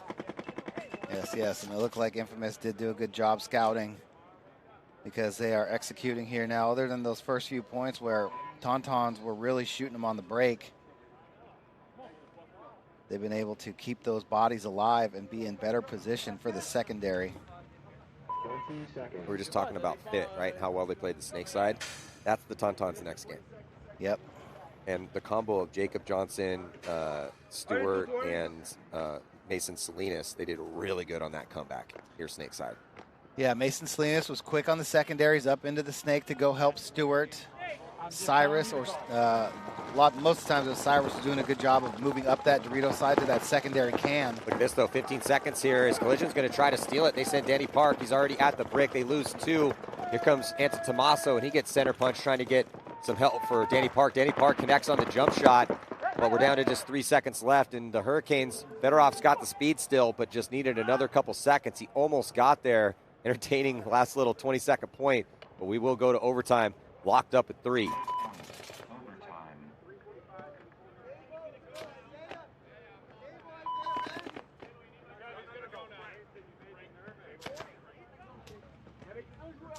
So yeah, what Fit was doing a good job of getting up into that second can and keeping a gun through that zone.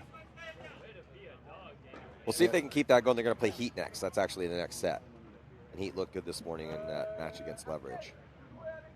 I think a lot of teams came in with a feeling of how they wanted to play this layout. And then a lot of stuff changed yesterday. We heard that from Justin Rabikoff. You know, we're asking ourselves, like, what's going on in this Jungle Cats game? And, you know, he said that in his interview with Bree. It's like, you know, we thought we wanted to play this way, and then we made some adjustments. They also adjusted back to a starting line, you know, which helped in that second game. But, you know, now they're like, okay, we want to play this field a little bit differently. That's what's great about Saturday, right? Friday, there's a lot of feeling out. Saturday, people have made adjustments, see if that works. And then Sunday, everybody knows what everybody's doing. Everybody's dialed in, and we get the best paintball in the world. Love Saturdays. They're all good for their different versions of the tournament. Sunday's obviously the best day, but Saturdays are fun. So you have alterations to the game plans like strategy, as Todd is just discussing. And then you get the stories of who's going to make Sunday. Those gritty battles in their last 2 matches. We're seeing that right now. Infamous trying to keep their hopes alive at this tournament, because if they can keep this going and get a victory and they beat Leverage, they'll go 2-2 and have a chance to move on. We have spoilers. We have winner go homes. Saturday is the day. People determine their fate. Is Collision going to take 11th again, or are they finally going to make that Sunday? You know, I was telling them yesterday. I had a meeting with them. A little timeout here. It's hard sometimes, you know. Like Mike Hinman knows the entire paintball playbook, right, front to back. And you know, players, they receive the information, you know, in different ways. And you know, sometimes you can tell a guy the same thing 100 times, but until it clicks in that guy's head, you just got to keep telling him, got to keep figuring out different ways to tell him, explain different, you know, things to try and get him to understand, hey man, this is how it works. On the breakout, looks like Hugo going to die on the break for the Tauntauns. Infamous really has that shot on Hugo dialed in right now. Yeah, they definitely scattered the Tauntauns well, because you got to shoot Hugo when you play the Tauntauns. And the Tauntauns have to stop Danny Schonow. They have not been able to do that. That's why the Infamous has been able to stack up this lead. Benny Carroll has done that way, trying to keep Danny from moving up, but it's Tauntauns that need somebody up on the Snake side, because they're chasing 2 points. Danny can just hang out on Snake 2 if he wants.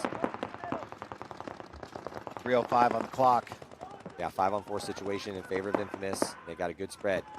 D2 and D1. Got the body out wide already here behind Danny. And there's no one in the Snake at all here for Tauntauns. Looking really bad for the Tauntauns here at this point. They just don't have position right now. Yeah, they're going to concede it. I can see why. Yeah. Frustrating to concede when you have 3 live bodies, but you're running out of time and you are not in position.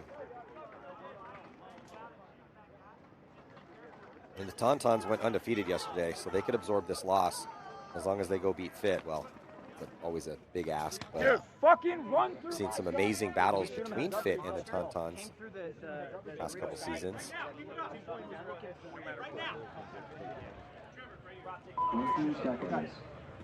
Am I down or in? You're down. Kyle. Yeah. Kyle. And Trevor. And can I get a Sam and Nate? No. You want a shooter over? Hey, deep breath. Hey, can you make my back?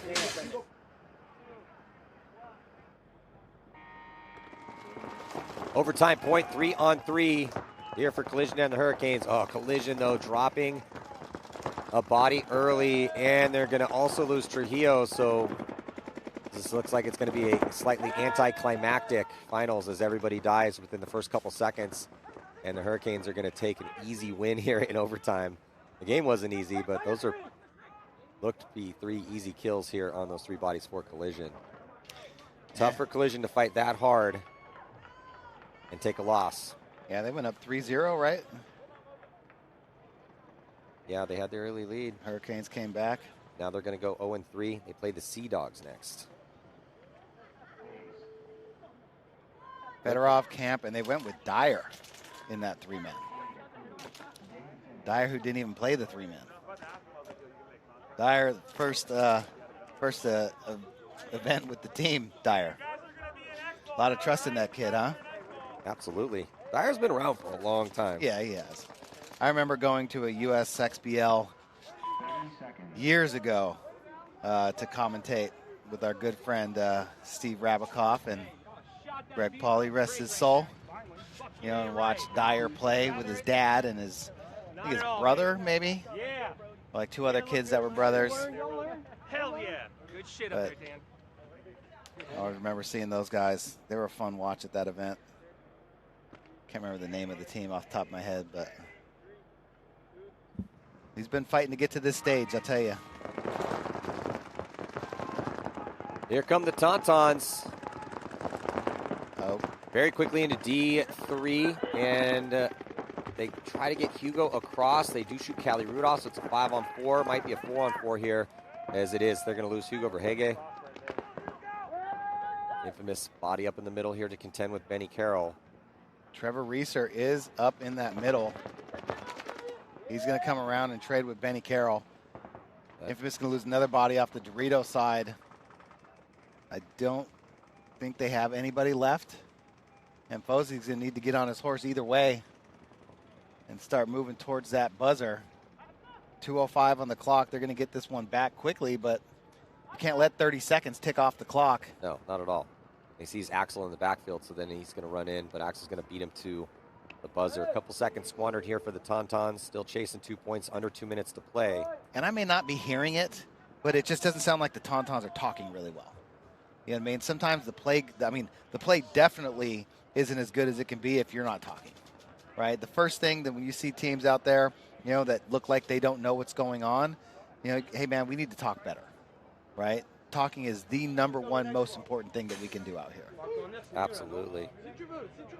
So it looks like Bree has Daniel Camp down on the sidelines. Thank you, Maddie. Yes, Dan, run me through what was going through your mind on those last few points there. Yeah, I mean, we knew we were down 0-3. We also knew that there was a ton of time left, so we knew we had opportunity to come back. We kind of just needed to slow it down, get a couple kills on the break, and kind of just work as a team. So that's what was going through our mind. What was the issue at the beginning of the match to give you that disadvantage? Yeah, I mean, we had a little bit of a different strategy early on that we were trying to employ, and it kind of didn't work out super well for us. We were kind of like trying to trade bodies, and it didn't work. So we kind of got like slowed down on the snake side, and so we kind of changed it up a little bit, tried a new strategy, and it worked out a little bit better for us to be able to attack the snake side better. Well, congratulations on that win. Back to you guys. Thank you. The Hurricanes still in this tournament here, 2-1 so far through 3. This game yet to be decided. It's Tauntauns keeping this one a little bit closer, winning that last point. See if they can stay on the tack, see if they can keep Hugo alive. Infamous has been doing a really good job of picking on Hugo Verhage. Well, he made it in, and then Infamous had a body at the forward Dorito can cutting down the zone, and Hugo ran right through it. I feel like the Tauntauns aren't,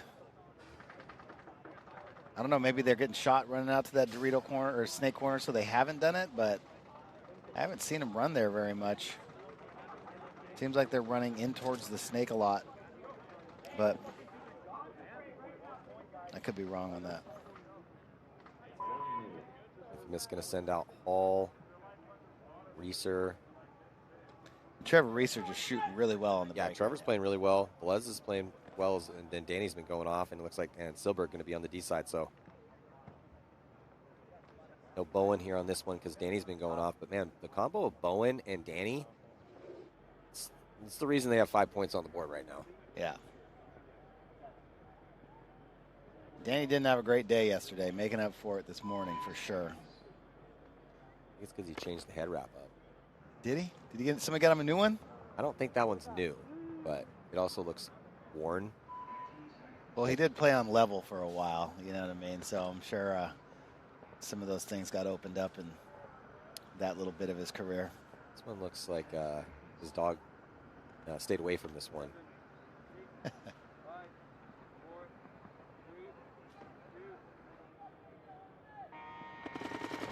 We're going to send Danny right into the snake again, and he's going to make it clean. And Hugo goes to the baby Dorito and then makes it in on a secondary, so that's good for the Tauntauns and their comeback chances. Benny Carroll comes through, thinking there might be somebody up the middle, and he gets shot to pieces. Just gets executed up there. They made him pay the toll. And Fozy out quickly behind Hugo Verhege, down to a minute and a half. Hugo wrap around, tried to put the pinch on Velez. Reeser's life's it's gonna be rough in here for Reeser. He's tucking in as much as he can, but they have 50s on the both sides, occupied here for the Tauntauns. Trevor just tucking in for dear life. Hugo, he's gonna wrap around the infamous Clover. And Fozy getting up and getting involved, coming to help. Trevor Reeser's gonna get pinched out. Here comes the move on the inside by Schonauer, but then he's gonna get torched, and he does not get Hugo. Rob Velez gonna die and continue to play, so he's gonna get a major. Is that a major or minor? It looked like he threw a yellow flag. He did throw a yellow flag, but I think he shot Hugo. Well, Axel got Din full send on the buzzer hit here with 40 seconds left to make this even closer. Wait for the thumbs up from the ref, though. Yeah, I mean,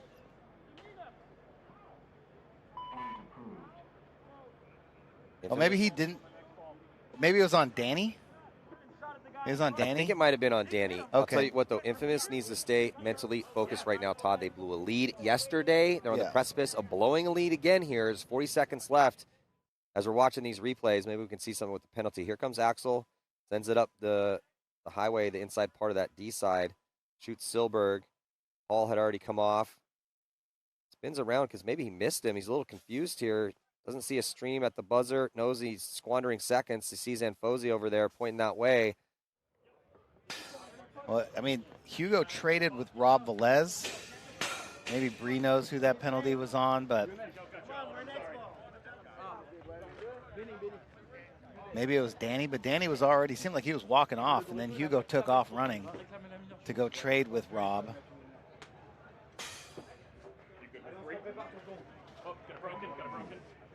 But Infamous, you know, they got to do what got him here. You know, Danny did go on the attack. He looked to go get Hugo. If he could have got Hugo off the field, then Anfosi would have had to deal with Rob Velez, which definitely would have taken some more time here. Axel did make that move down the side, but well, good on Anfosi to have his head on a swivel, absorb that attack from Danny. Yeah, they needed something out of Anfosi, and we saw it there. And that's what we haven't seen from him really at all yet this weekend. Yeah, he got out quick behind him. He's up and over his spot with Overwatch, and the Overwatch worked out. Hugo also survived that breakout. Yeah, that was crucial. Getting Hugo alive into the snake is key here on the strategy for the Tauntauns. For 40 seconds, do they have another one here? Is Infamous going to squander another big lead? Well, you got to expect Benny Carroll's going to go through the middle, and Infamous probably won't have somebody up there. Oh, no, Trevor is going to go. With Hugo, though, getting shot, trying to get across by Trevor Reeser. Huge kill for Trevor Reeser to shoot Hugo. Reeser going to the tower, forward tower this time, but then he's going to get peeled off. And Fozy, here with 25 seconds left to go, he's going to go and fully commit. He's got to worry about the back tower and the cannon. He gets clipped as well, too. And here comes the attack on the D side for the Tauntauns, and Spitzma, he's going to get shot out. Axel Godin still alive to try to make something happen here as bodies are flooding off for both squads. But with just 10 seconds left to go and two bodies here on the snake side, Bowen head on a swivel.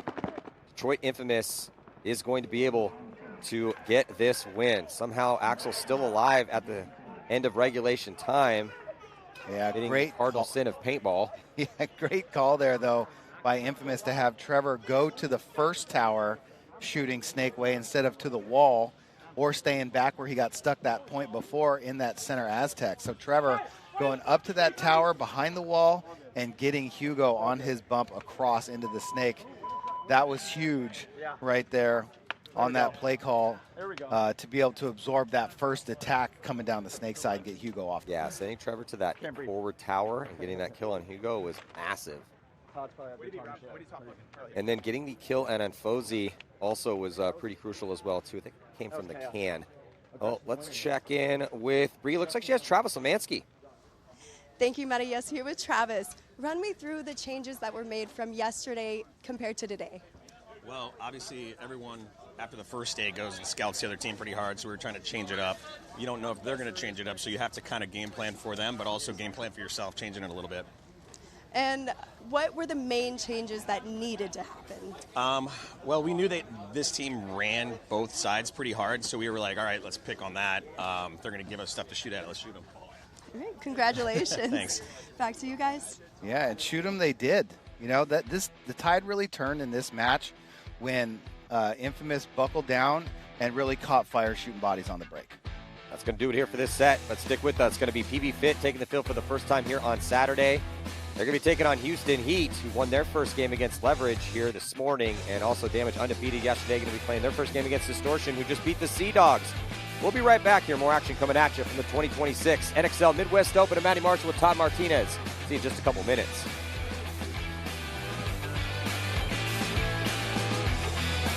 At the end, it was you got to wait a minute, okay? Just keep your breath. Keep your breath. The D front, we had the guy in the stop on, which goes right there. The D side guy was the way the fucking beat was. Yeah, right. Because the time, how long it comes? Forever. Time plus the time. The time.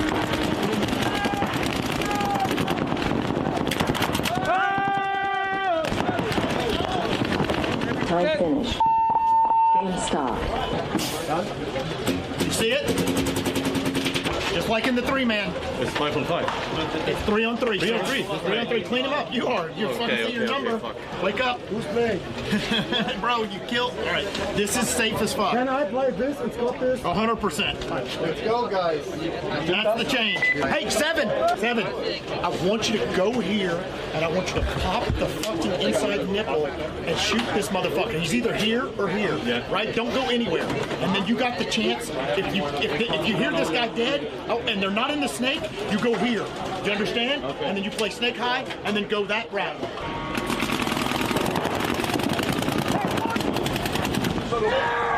Pair 3! Let's go. Come here. Yeah! We gotta win more. We have to do more than that, right? One's not enough. We gotta win the event. We gotta play better. Oh, for sure. Good job, but we gotta play better still. Yeah, exactly. Hey guys, it's Tim from coming at you. We just finished our game against my former team Joy Division. We went into overtime. It was a hard-fought battle, but we won it, and we shot the amazing Pro Sharp paint. It worked.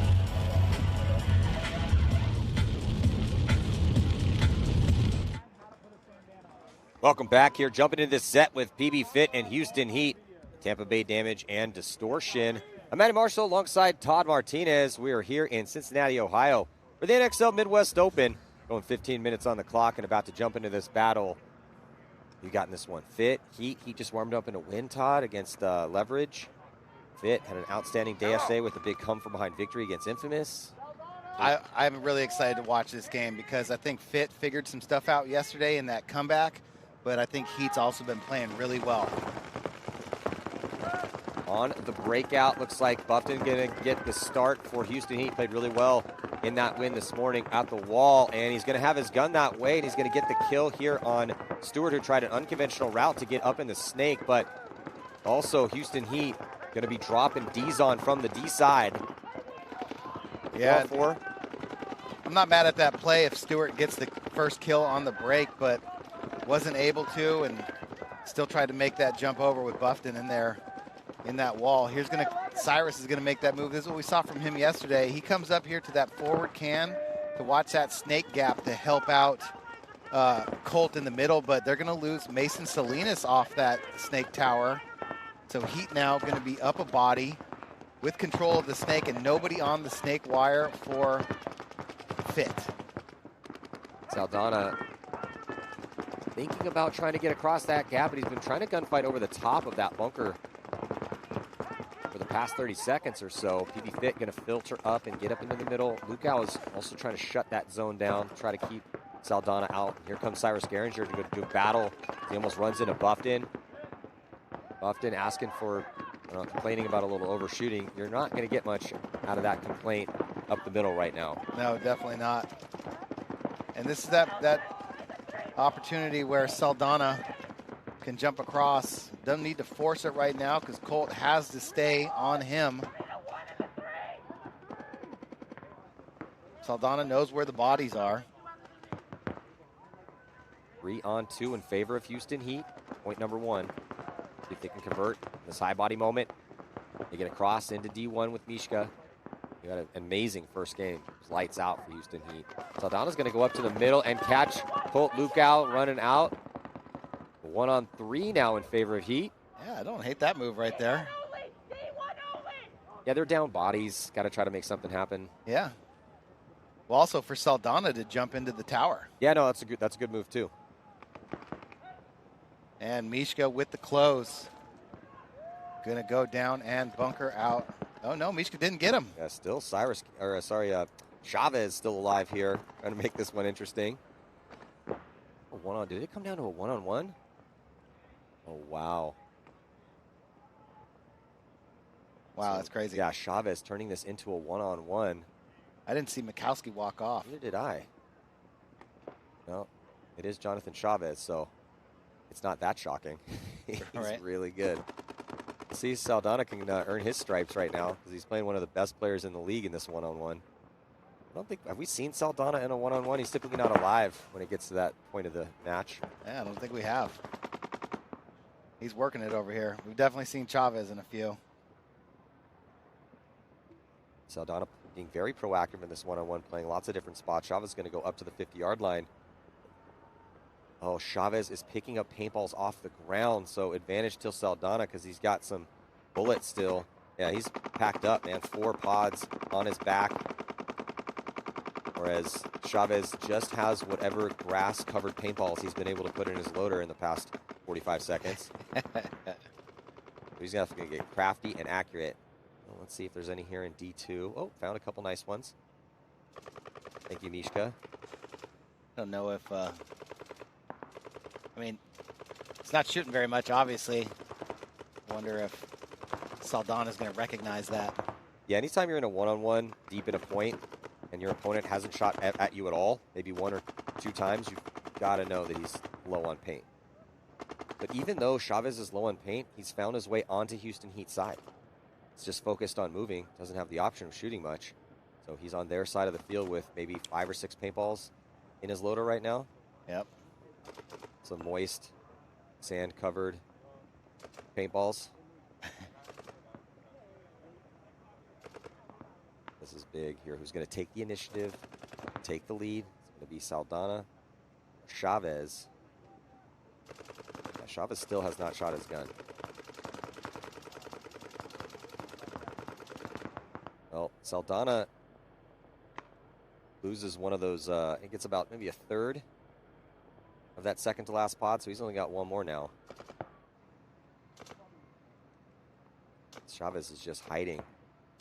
But he's run out of room. He has to either commit to the buzzer or engage in a snapshot battle here with Saldana. Saldana, from this angle, can get a look at the buzzer. And Chavez just adding to his collection of ground paintballs. Oh, finally shoots a couple of them. Really at a disadvantage right now, though.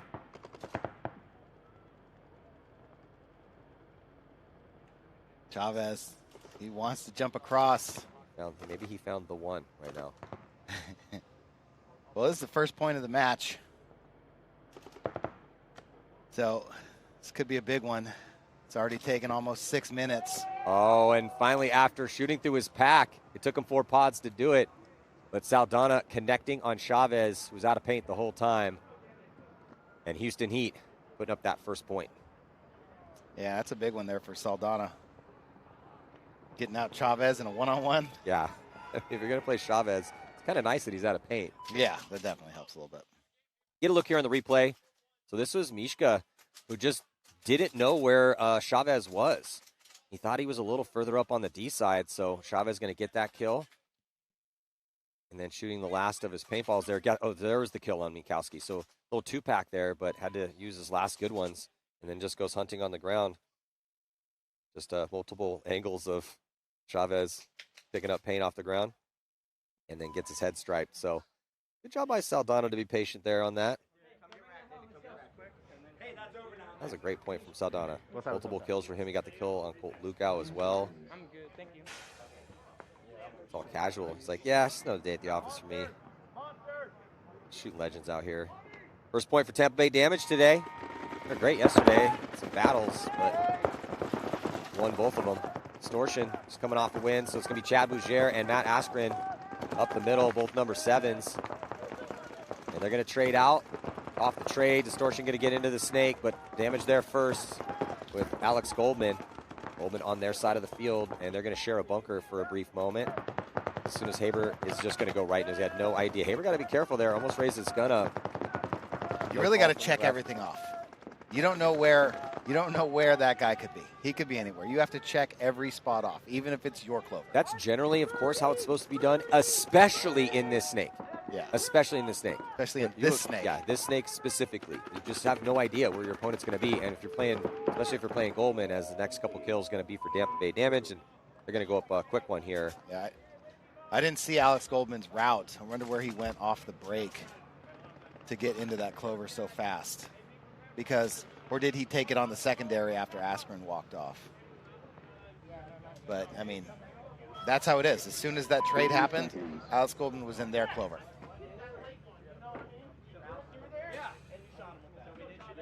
And the pits of Damage.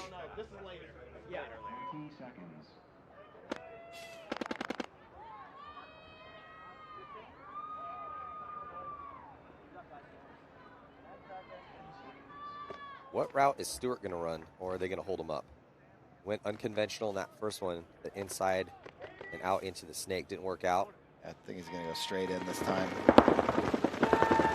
Oh, they're doing a good job of making sure Stewart can't play through his first couple points. Sam Monville with that shot dialed in, just like Trevor Reeser was. Trying to go right into the snake. Picks up Stewart, and also Mason Salinas getting shot on the break. Heat controlling the snake side here in these first 2 points.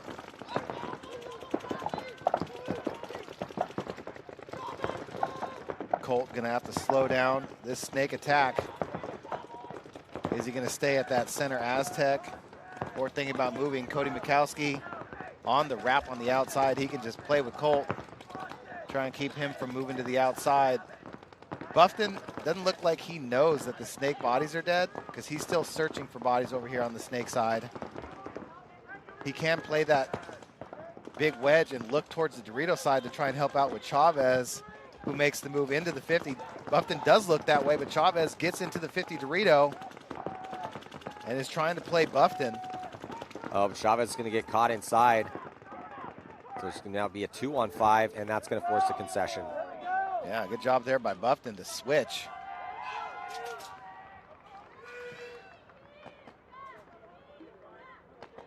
Man, effective off-the-break shots. The story of the first two here for Houston Heat. Shot Stewart the first one, shot him the second one, and they shot Mason Salinas as well, too, in that second point off the break. So paintball gets a lot easier when you're playing at bodies all the time. Yeah, 100%.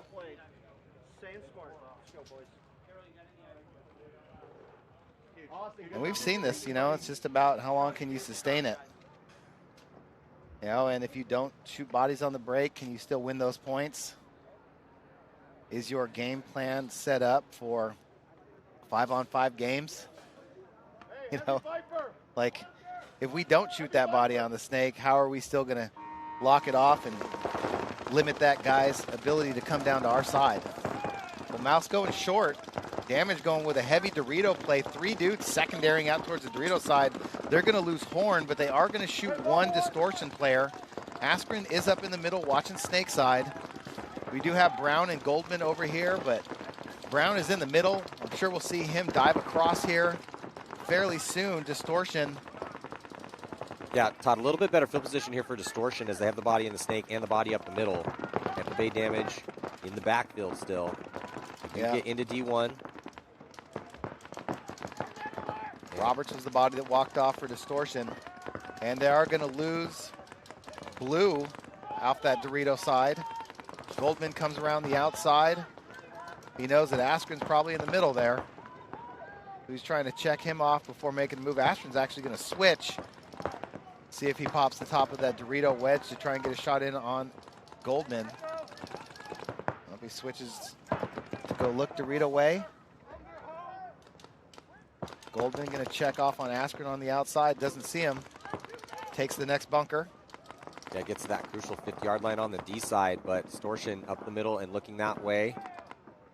Askren has his gun the proper side, but now he's going to have to deal with Mouse. As Mouse get crafty in the snake again. Crawls right into Distortion's side. He checks in the middle. He could get that free kill on Askren because Askren's looking D side, but he's going to focus on trying to catch Haber again. And Haber's not going to check off, and he's going to go right into Mouse's gun 2 points in a row. I mean, Haber, you got to check off, man. This just happened to you in the last point. Mouse is just kill after kill over here. Oh, minor penalty going to be assessed either on Askren or Haber. And that is going to do it. No one left out there for Distortion. Another point here for Tampa Bay Damage. Askren's upset about something. Yeah, it must have been on Askren because he is not happy that penalty was. How is that a penalty?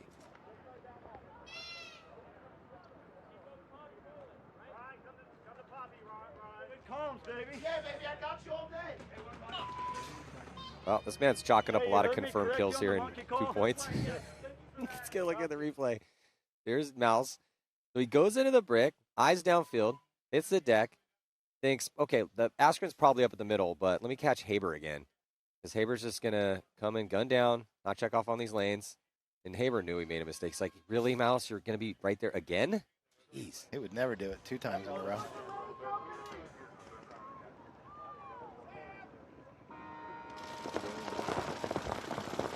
Heavy guns up for Houston Heat. Doesn't produce any kills. This fit is going to go up the middle, running and gunning with Cyrus Geringer, and he's going to catch Monville. Going to be a clean trade. Jacob Johnson up in the middle at the tower, looking for that secondary from Saldana. Colt going to bump up to the Dorito can. Mason Salinas getting out on the snake side to the small brick. Saldana going to make his move across. He's alive. Johnson comes up into the wall. Cody Mikowski at the tower. Mishka at the can. Ronnie in the small brick looking to jump across to the big Dorito. Saldana up into snake 2. Jacob Johnson on the cut now. If he can keep Saldana there, Mason Salinas can go to work. Should be able to walk up into that big brick whenever he wants. A nice little head check here from Saldana. He head checks and sees the gun his way. So not going to run through the gap of death. Nope. Nobody looking at Mason Salinas right now. Yeah, Trenton's thinking about moving up. They're chasing 2. They got some time, though. He's going to hang out at Snake 2, outside Snake 2 for a little bit. Heat tucked into their zones. Doesn't look like they want to make moves out wide yet. Saldana posted up down the sideline from inside Snake 2. And Johnson is just staying very patient on that zone. Trying to get Saldana to bite. Now into the clover, Farm Fresh paintball bunker here. Mason Salinas. Good comms crossfield, talking it up. Has the makings of a longer point. Give some Sunday-esque paintball right now. Everyone locked into zones. Heat with the 2-point lead, so I don't want to give any freebies here to PB Fit. Yep. There's Johnson on your screen. Holding that zone. The happy fingers. He's like, come on, Saldana. Come on, I've been posted up on this lane for 3 minutes, man. Give me something to shoot at. You're going to lose Mishka out of the can in the backfield here for Heat, though. Mason Salinas crawling up past the 50 into Heat's clover. Yeah, that's what he wants. It's a good spot to be because he can come around and help get Saldana off the field. Well, he shoots Saldana and then tries to get across the gap and get smoke crossfield. Now there's no one in the snake for either team. That's a good trade, though. Yeah, Fit has committed their other bodies towards the D side. They do get a gunfight win, though, here on the tower, and that leaves just Ronnie Dizon. So 3-on-1. Colt in that center can. Chavez now going to come into the 50 Dorito. They haven't told Johnson yet, though, because Johnson is still posted up on this side like there's somebody to shoot. They gotta let Johnson know that it's just Dizon. If they let Johnson know. I don't know how he didn't see Trent coming to his side of the field. But he could wrap around that wall right now and go eat Ronnie's lunch. Yeah. As soon as Johnson knows that it's just Ronnie Dizon, this point's going to end.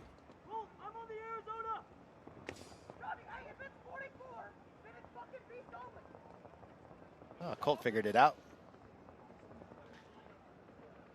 Oh, he didn't see Mikowski walk out. Yeah. Yeah. They didn't see Mikowski die out of the... Sorry, it looked like he was still posted on Saldana. Here comes Colt. So Colt, intelligent, figures it out. Gets that kill. Does the spin, and point is good. Oh, wait a second. Okay, now the point's good. So Fit finally on the board. It's a 1-point match. And longer points out here between these two teams. Fit and Heat, so not a lot of time left in that one. This one's still a ton of time. 12:23 for Distortion, try to mount a comeback. We're going to get Perez's spin. It's going to be Blue Roberts, Unger, Perez. Let's see who this fifth body's going to be. It's going to be Askren up the middle, of course. 30 seconds. Let's check in with Bree. Thank you, Maddie. That penalty will be overturned, and we will be starting 5-on-5. All right, so overturned penalty. So Askren wins his argument. 10 seconds. 6, 5, 4. Marcelo getting a last little glimpse here. Yeah, so Marcelo's actually looking downfield because you can't see your opponents. The wall's in the way. I talked to Marcelo about that. He said kind of strange. You can't get last-second audibles. So he did a little extra work to see if they could see the personnel for Distortion. Damage does lose a body, though. 5-on-4 in favor of Distortion, as they send two bodies to the wall with Roberts and Askren. And Roberts is wrapping around that D side because that's where the kill came from. Askren comes through the middle. Nobody up there. Throws his body away. Yeah, it's a little bit of a tough death. Maybe got some bad communication or a bad read on it because now it's 4-on-4. Well, they do have Perez over here in the snake and another body, but Marcelo's going to get shot, looks like, from the Dorito side. And Perez making another bump up on the snake side, but Keith Brown is in the 50 snake. So as soon as he engages with Perez, he immediately cuts to the inside. And the gun from the middle might get that kill inside. I was going to trade out there with Roberts. As soon as Perez sees that kill, he pops the top, try to catch Damage moving up here on the snake side. He's going to get into Clover. Damage in the 50 Dorito over there. Yeah, and that pulls Unger's gun that way. So Unger can't have Overwatch over Perez right now. That looks like Chad Bougere. Yeah, Chad Bougere, 50-yard line. Unger goes way out of his spot. It's out in the open area right now, using bunkers downfield to block out Chad Bougere. Perez hunting for this body, who's in snake one. It's 2-on-2. Perez being proactive. Gonna make sure these guys are in their same spots. A little retreat for Chad Bougere. He goes back into D3. Damage with their body in the snake. Here comes Chad Bougere onto the Distortion side of the field. Gonna shoot Unger. 2-on-1. Yeah, Perez still alive. Might have caught Chad. He did. It turns it into a 1-on-1. It's Brian Smith and Perez. They're going to trade. It's going to be a no point. Time, no point. Which benefits Damage, though. Yeah. Still a good job by Perez. He essentially shot both of them. Well, he did shoot Chad Bougere and trades out with Smith. So in a 1-on-2, I'll take that, the no point. Because this very easily could have been a 3-point lead for Damage. Perez looked pretty good in there in that one. Yeah. I mean, Haber wasn't getting it done. Let somebody else in there. I love Haber. Dave Haber's great. But if you make 2 mistakes like that in a row, let's give somebody else a chance. Yeah. We can't afford those mistakes. We can't afford to let Alex Goldman get onto our side of the field. If you can get up there and you can trade with Alex Goldman, have it be a wash, give our guys an opportunity to go at the rest, but you can't just let Alex Goldman get in there, shoot you, and then go shoot 1 or 2 more people. Yeah, they're Distortion sitting at 2-1 right now. They're the last seed in this division. They're playing the 1 seed. Yeah. If we want to be the 1 seed, we can't be making those mistakes. Fit up into the wall right now with Colt Lukow. We got Johnson into the snake. Johnson had some good looks in their comeback. Awesome comeback against Infamous. Yeah, Fit shot Saldana going to the snake on the break, and then Colt made a good move to go around and bunker out Buffton and come back and stay alive. So Fit on the hunt right now. They shoot Ronnie Dizon. Johnson up over the top of the 50 brick, hammering Cody Mikowski. And then going to go back and start shooting at the snake side before he cuts to the inside Clover. Going to crawl to Houston Heat side of the field. Here comes Mason Salinas, duct tape coming off the back of his jersey as he hunts down Mishka. Mishka fighting for his life over there in that small brick. Chavez on the run, and he is going to shoot Mishka in the back and then run out of bounds. Well, Fit going to tie this one up. Great point by Jacob Johnson and Colt Lukow, backed up by Trenton Mason Salinas. But we are under 3 minutes left in regulation here. Potentially see another couple points. We could also see another overtime. We've seen quite a bit of those out here at this event so far. Damage bringing their line out. Damage is a little light on their bodies here at this event. Multiple players either injured or out for personal reasons, family commitments. Lucky for them, they're pretty deep with all-stars, so I think they're going to be just fine. Yeah. I don't know if Brian Smith expected to be playing this many points in a row. Huffing and puffing yesterday, but he's played really good. Not that I wouldn't expect that from him, but, getting allowed to see some vintage Brian Smith out here, going along his longtime running mate, Jason Edwards. Well, they catch Askren off the break and losing 2 bodies. Goldman and Edwards both coming off. So it's a 4-on-3 in favor of Distortion. This is their chance right now. You want to be the top seed, you have to convert high body situations. Yep, Perez here in the corner. Good field position for Distortion, as they have Blue in the can looking Dorito way. Roberts in the center trying to figure out where he wants to go. Unger and Perez. Roberts is going to go up the middle. Perez is going to sneak into the snake. But Jackson Blue going to get shot and come off. It's going to hurt a little bit. Yeah, those are get that body advantage back. Those are the deaths you cannot have when you're playing these top teams. You want to be a top team. Just can't be losing gunfights in 4-on-3s. Brings it down to a 3-on-3. You just see the confidence boost there as soon as you hear that 33-33 call. You know you're even on the bodies. There's no one on the D side at all here for Distortion. That also could be a problem. Damage is tucked in the pocket, but they are a little bit more spread out. So they have a body at the door and he can get across.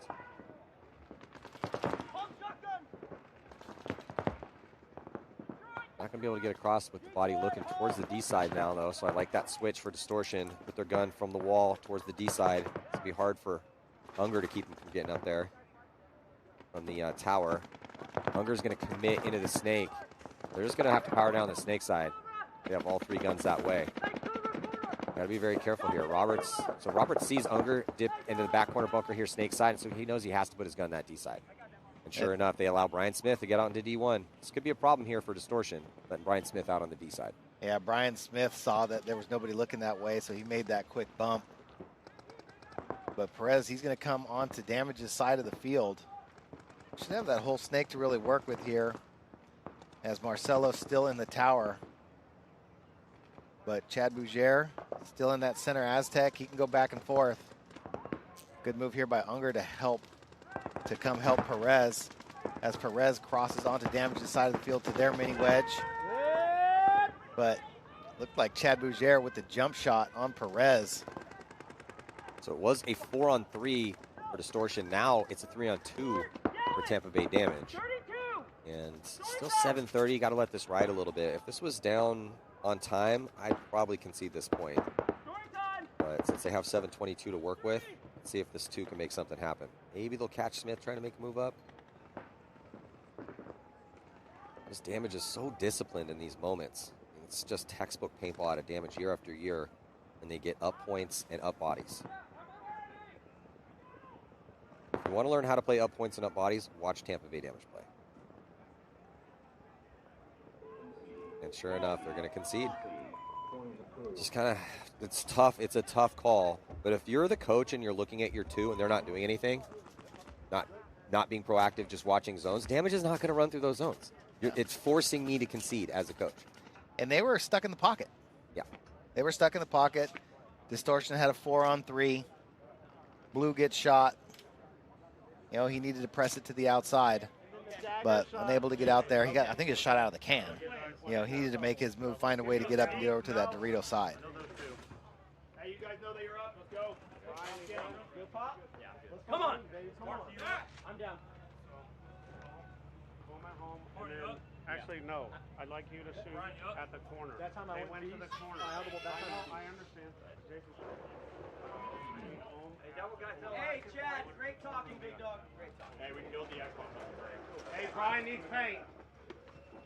Are you shooting? Brian needs paint. Yeah. Okay. Hey, we caught Monster going up on his loader.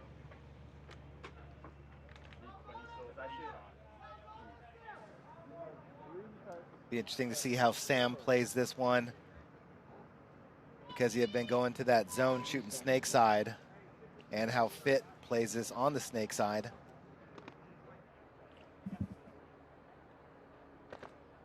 Wonder if Sam might go right up the middle right away. It doesn't look like Buffton's in there, so he's probably going to have that center Aztec.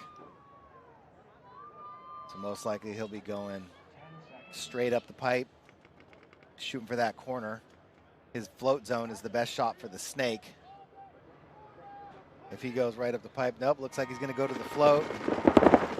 Yeah, so heavy guns up for Houston Heat. They risk one body out wide. Everyone makes it clean, and safe for PB Fit, though. Yeah, and they do send Stewart up the middle again to the tower. Same bunker as Sam. Everybody gets their bodies alive. A slightly better field position, though, Todd, for Heat, as they risk D's-on, and he's in D1 right now. Yep. Sam stayed posted on that Dorito side wing pop, but no wing pop as Stewart is still in Sam's mirror at the tower. I do like the move by Mason Salinas to quickly bump out, but Sam's going to take one in the goggles. Not sure where he got that one from. But Mason Salinas owns that snake side now as he got to the outside. It had to be Trenton. Yep. Had to be Trenton. Nice shot by Trenton on Monville. Crucial kill here in a tie game with 2:04 to go. And they're now up a body with Trenton outside wide. Yeah. And it looks like Johnson's going to get out there with him. And nobody in the middle. So Trenton can go wherever he wants. He's going to go to the outside of the brick, and he's going to roast Saldana. Yeah, he does get caught by Mikowski, but they're already... That's the guy they needed. That was the next guy they needed to kill. So Trenton Mason did his work. I'll take that 2-for-1 trade any day. 100%. Because now Johnson's going to get to do whatever he wants in the snake, and he still has Stewart watching that snake zone for him.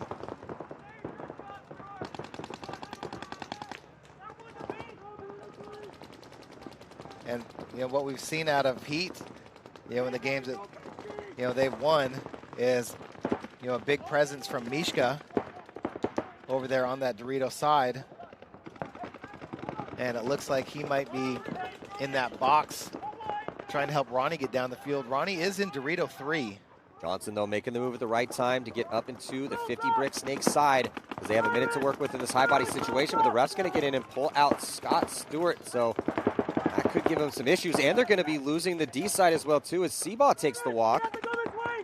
Now Houston, he has the advantage with 51 seconds left to go, and that D side is completely blown open. So Ronnie Dizon and Mishka going to work right now. Yeah, Cody Mikowski needs to be smart over here. Jacob Johnson's in that 50 brick, but it's a 3-on-2 with 40 seconds left. Got to convert this if you're Houston Heat. You have the advantage. You got 30 seconds to work with. They might not have the count, though. Oh, both bodies are on the snake side for fit. They're in snake 1 and the 50 snake. Yeah, they got to go down the D side. 20 seconds left to go. Give it a shot. You have an extra body to work with. They're trying to put. There's only one gun looking your way for both Mishka and Dizon. Because Johnson's totally focused on Mikalski. They're not going to have enough time. I don't think they knew the count. I think they were slightly off on the count because there's no way that Mishka and Dizon, with an advantage, are going to let time expire to go into 3-on-3 when you have the D side completely blown open. They had to have been off on the count. Yeah, I don't know. There's no other explanation. I mean, they had a lot of time with the advantage. But, I mean, we've seen players, no matter where the bodies are over there, crawl into that 50, crawl right past it. It's a tiny little gap to get into their Dorito 3. You know, see who's shooting at you. Yeah, opportunity wasted here for Houston Heat. Yeah, but also, like, obviously we're up here with headsets on. There are mics on the field. You know, we do hear a lot of the chatter. But, I mean, I didn't really hear, like, a big conversation going on between Cody and the D side. You know, like, you'd think you'd hear Cody screaming, hey, you know, 50 bricks on me, 50 bricks on me. They have some idea of the count. Try and figure it out, but damage on the break. They can kill 2 distortion players off the snake side, which is going to allow Alex Goldman to come straight into snake 2. Jason Edwards and Brian Smith from the middle shooting heavy towards the snake side on the break, along with Alex Goldman. Up 3-0, 6.5 on the clock. Damage can play this however they want. Yeah, this is exactly what Damage wanted to do. Burn some time off the clock, get a sizable lead, and then now they're up some bodies. Distortion's going to have to concede this one. They really have no choice. Damage looking masterful yet again. Champions at the last event. Champions in their conference in the 3-man on Thursday. And they are, as advertised, looking phenomenal here, at least through 3 games. Still got one more to go. And there's still some time left in this one, but it's just been all Damage. Yeah. Well, overtime is a 3-on-3.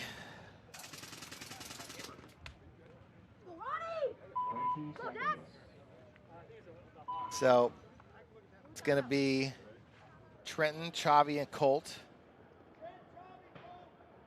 Sam. Got to be Dizon and Cody Mikalski, it looks like. Maybe they'd send out Mishka. Oh, well, he played in that first one.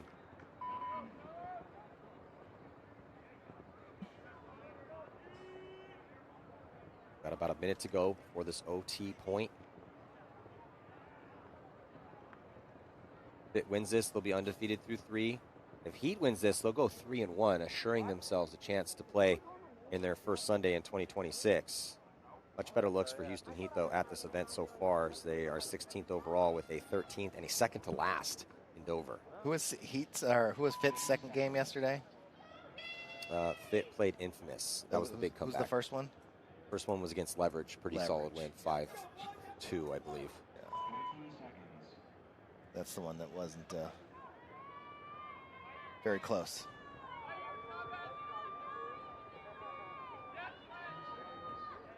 All right, 3-on-3.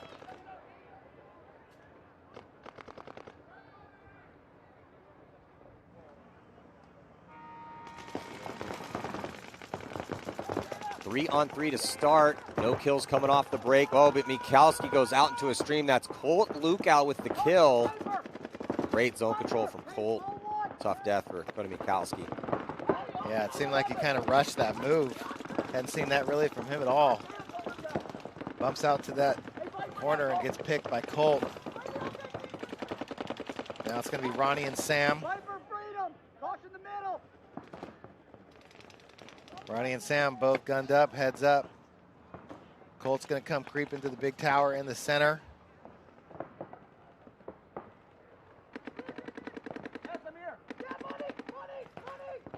But Fitt being very diligent here and patient on trying to utilize this high body situation. I mean, do not want to squander an opportunity here, so they're going to bide their time with the 2 minutes they have left to work with to put themselves in better positions to work this advantage. Yep, this is where you play the cross-up game. You know, this situation has been here ever since the paintball started. You got two guys, you got to cross it up. Communication in the cross is essential. Hey, you know, we protect each other. If you hear me switch, call switch, we switch. Yep. You know, we switch back. And then it's also on you to break the cross when you feel you need to. The secret to winning games and pulling back low body situations when you are crossed up is knowing when you break the cross. Yes. But you can't do it for long. You got to get right back on that cross. Yep, you got to talk. You got to talk the entire time. Things already getting small for Ronnie Dizon as Trenton gets into the 50 brick. Here comes Colt. He's going to launch. Trying to get a shot in on Sam's loader. Sam's pumping paint, trying to keep Chavez from moving up on the D side, trying to burn off a minute, trying to catch somebody making a mistake. Lawrence Salinas in a good spot. Sorry, Mason Salinas in a good spot. So Dan when they pick her up. Here comes Colt on the creep. On the creep. Oh, great job. That's two confirmed. And then Trenton, I think, traded, but it doesn't matter. 2-pack there for Colt Lukow. And PB Fit going to win a close one here against Houston Heat. So Heat goes 2-2, still got a chance to make Sunday. And Fit undefeated, 3-0.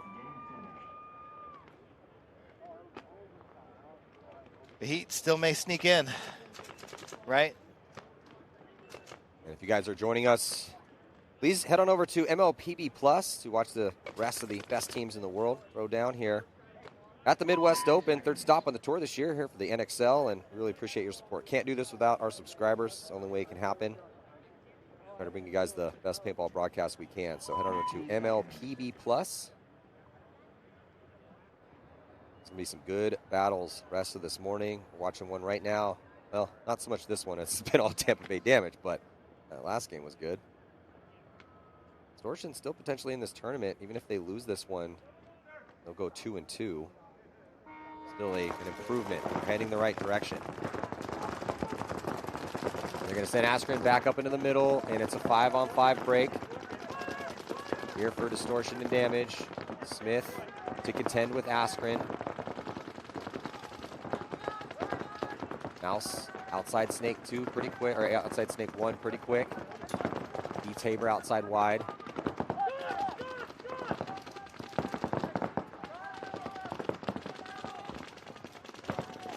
Trying to contain the Snake side over here and come across. It looks like Robert's going to make it, but here comes the move through the middle. Askren's going to get shot in the back. Smith came into the open. Almost had two, but Robert's able to duck down and protect himself. Haber back in the game over here. Brian Smith shaking his head, thinking he might be able to get more. He was in the open. Nobody picked him up. Haber gonna bump out here on the Snake side. Yeah, Smith was able to live in the open for pretty much the longest we've seen anyone be able to do that so far here at this tournament. So yeah, trying to get greedy for another one. They were letting him live out there. They finally picked him up there. Haber gets across outside Snake 1. And Mouse still out there just protecting this lead. So no overcommitments from Alex Goldman as he's just posted up looking crossfield now down the sideline. But not really giving Distortion a chance to shoot him. Now he's going to move up and outside Snake 2.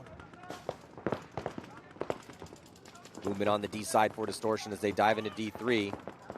And then Roberts is going to crawl up into the clover. Haber going to get a little bit closer as another body comes off, and it's the Tampa Bay damage as Jason Edwards dies.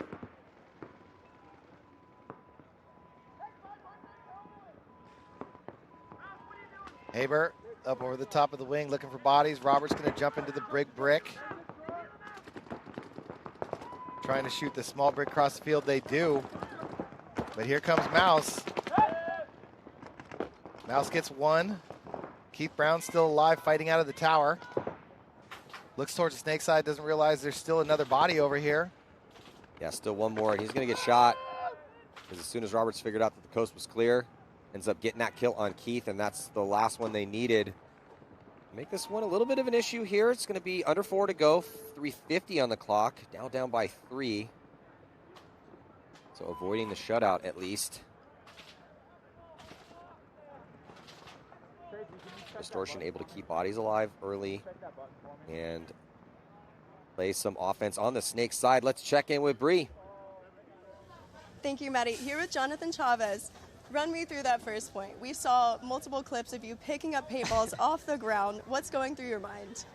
Just one, try to get a good ball, find a real good ball out there in these conditions. It did pretty much rain up until today, so the ground's not so friendly right now for the paintballs, but I immediately shot through all my paint, went into a one-on-one situation, tried just picking up paint throughout the field, just trying to find that one good ball to land on him. Fortunately, lost that one-on-one to him. He had, of course, more paint than me. Just trying to make something happen. Went down 2-0 onto that, and then brought it back onto the Heat boys. So use that first point as fuel. I didn't like the fact that I lost a one-on-one. I'm a sore loser, so I had to get my get back. So. What were the changes that needed to be made during that beginning, not being as you typically are? Really just value my body. I just know the fact that they were going to be gunning for me no matter who it is. They're going to respect my presence on that D side, so I just know I have to respect their guns. Just because I know if I'm able to get through those gaps, I'm going to do some damage, and they know that too. So just them trying to stop me is huge for them because now it gets them back into the game in other ways. But of course, I have great teammates, so they were to help me on the other situations. The other side, of course, in the Snake in the middle with Colt Lukow and Scott Stewart in the Snake, and they just handled the other sides for me. So. Well, congratulations on that win. Back to you guys. Yeah, Xavi's a beast out there. He said hey, they need to respect me, but I need to respect their guns. Yeah, and he just did a good job of shooting on the break. Those first couple points, won a one-on-one, went up 2, and then Fitch dialed it back in. Yeah, another great comeback though for PB Fitz. They have faced some adversity and made their way through it. Tampa Bay Damage right now going to send Mouse on the offense early, and he's going to get that kill. Referee's going to come give him a check. It's actually be a minor penalty assessed on Mouse. That should be a major penalty because he shot Askren out of the middle. Yeah. He went running and shooting on the break to the corner, made the quick move before Askren could get out, posted on Askren in the middle, and then Askren came right out into his gun. Yeah, and the hit definitely didn't come after he shot Askren. Definitely not. So, definitely should have been a major. Run through in the middle. It's going to take out Bougere. Body out wide here, Snake side for Distortion. So they still have a body here on the Snake side. And Edwards is going to get peeled off from the tower. Shot cross field. It's Jackson Blue, typically on the D side, but now on the Snake side. Things are getting interesting here as Distortion should be able to put this second point on the board. Yep. And it looks like it's going to work out for Distortion anyway. But definitely a missed call there by the ref. Distortion going to finish with 3 bodies alive, fighting to get back in this game. 2 quick points for them. They got a chance. But 40? You don't even have to get crazy with 2:40 left. Nope. It's about the standard pace for what points are running out here. Yeah. At least for the tournament. Not necessarily in this set, but. In the pits now with Distortion.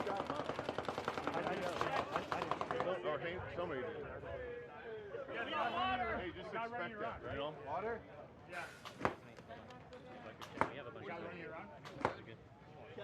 Hey, 125. Unger, that shot on Mouse on the break was there. Shot Mouse on the break, that's what that penalty. It was in his path. Who's back better shooting Jackson Nature's in. Hey, it doesn't matter, let's go. 1 minute, boys. See, Askren knew. Yeah. Go, boys.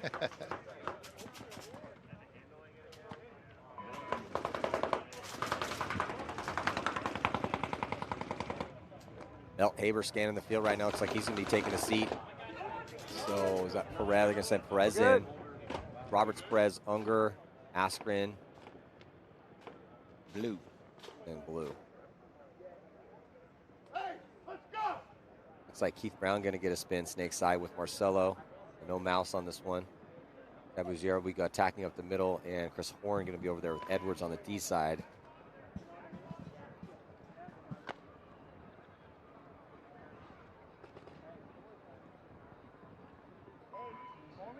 See if Tampa Bay Damage can stop this comeback here because it's been 2 in a row for Distortion. They got the momentum right now.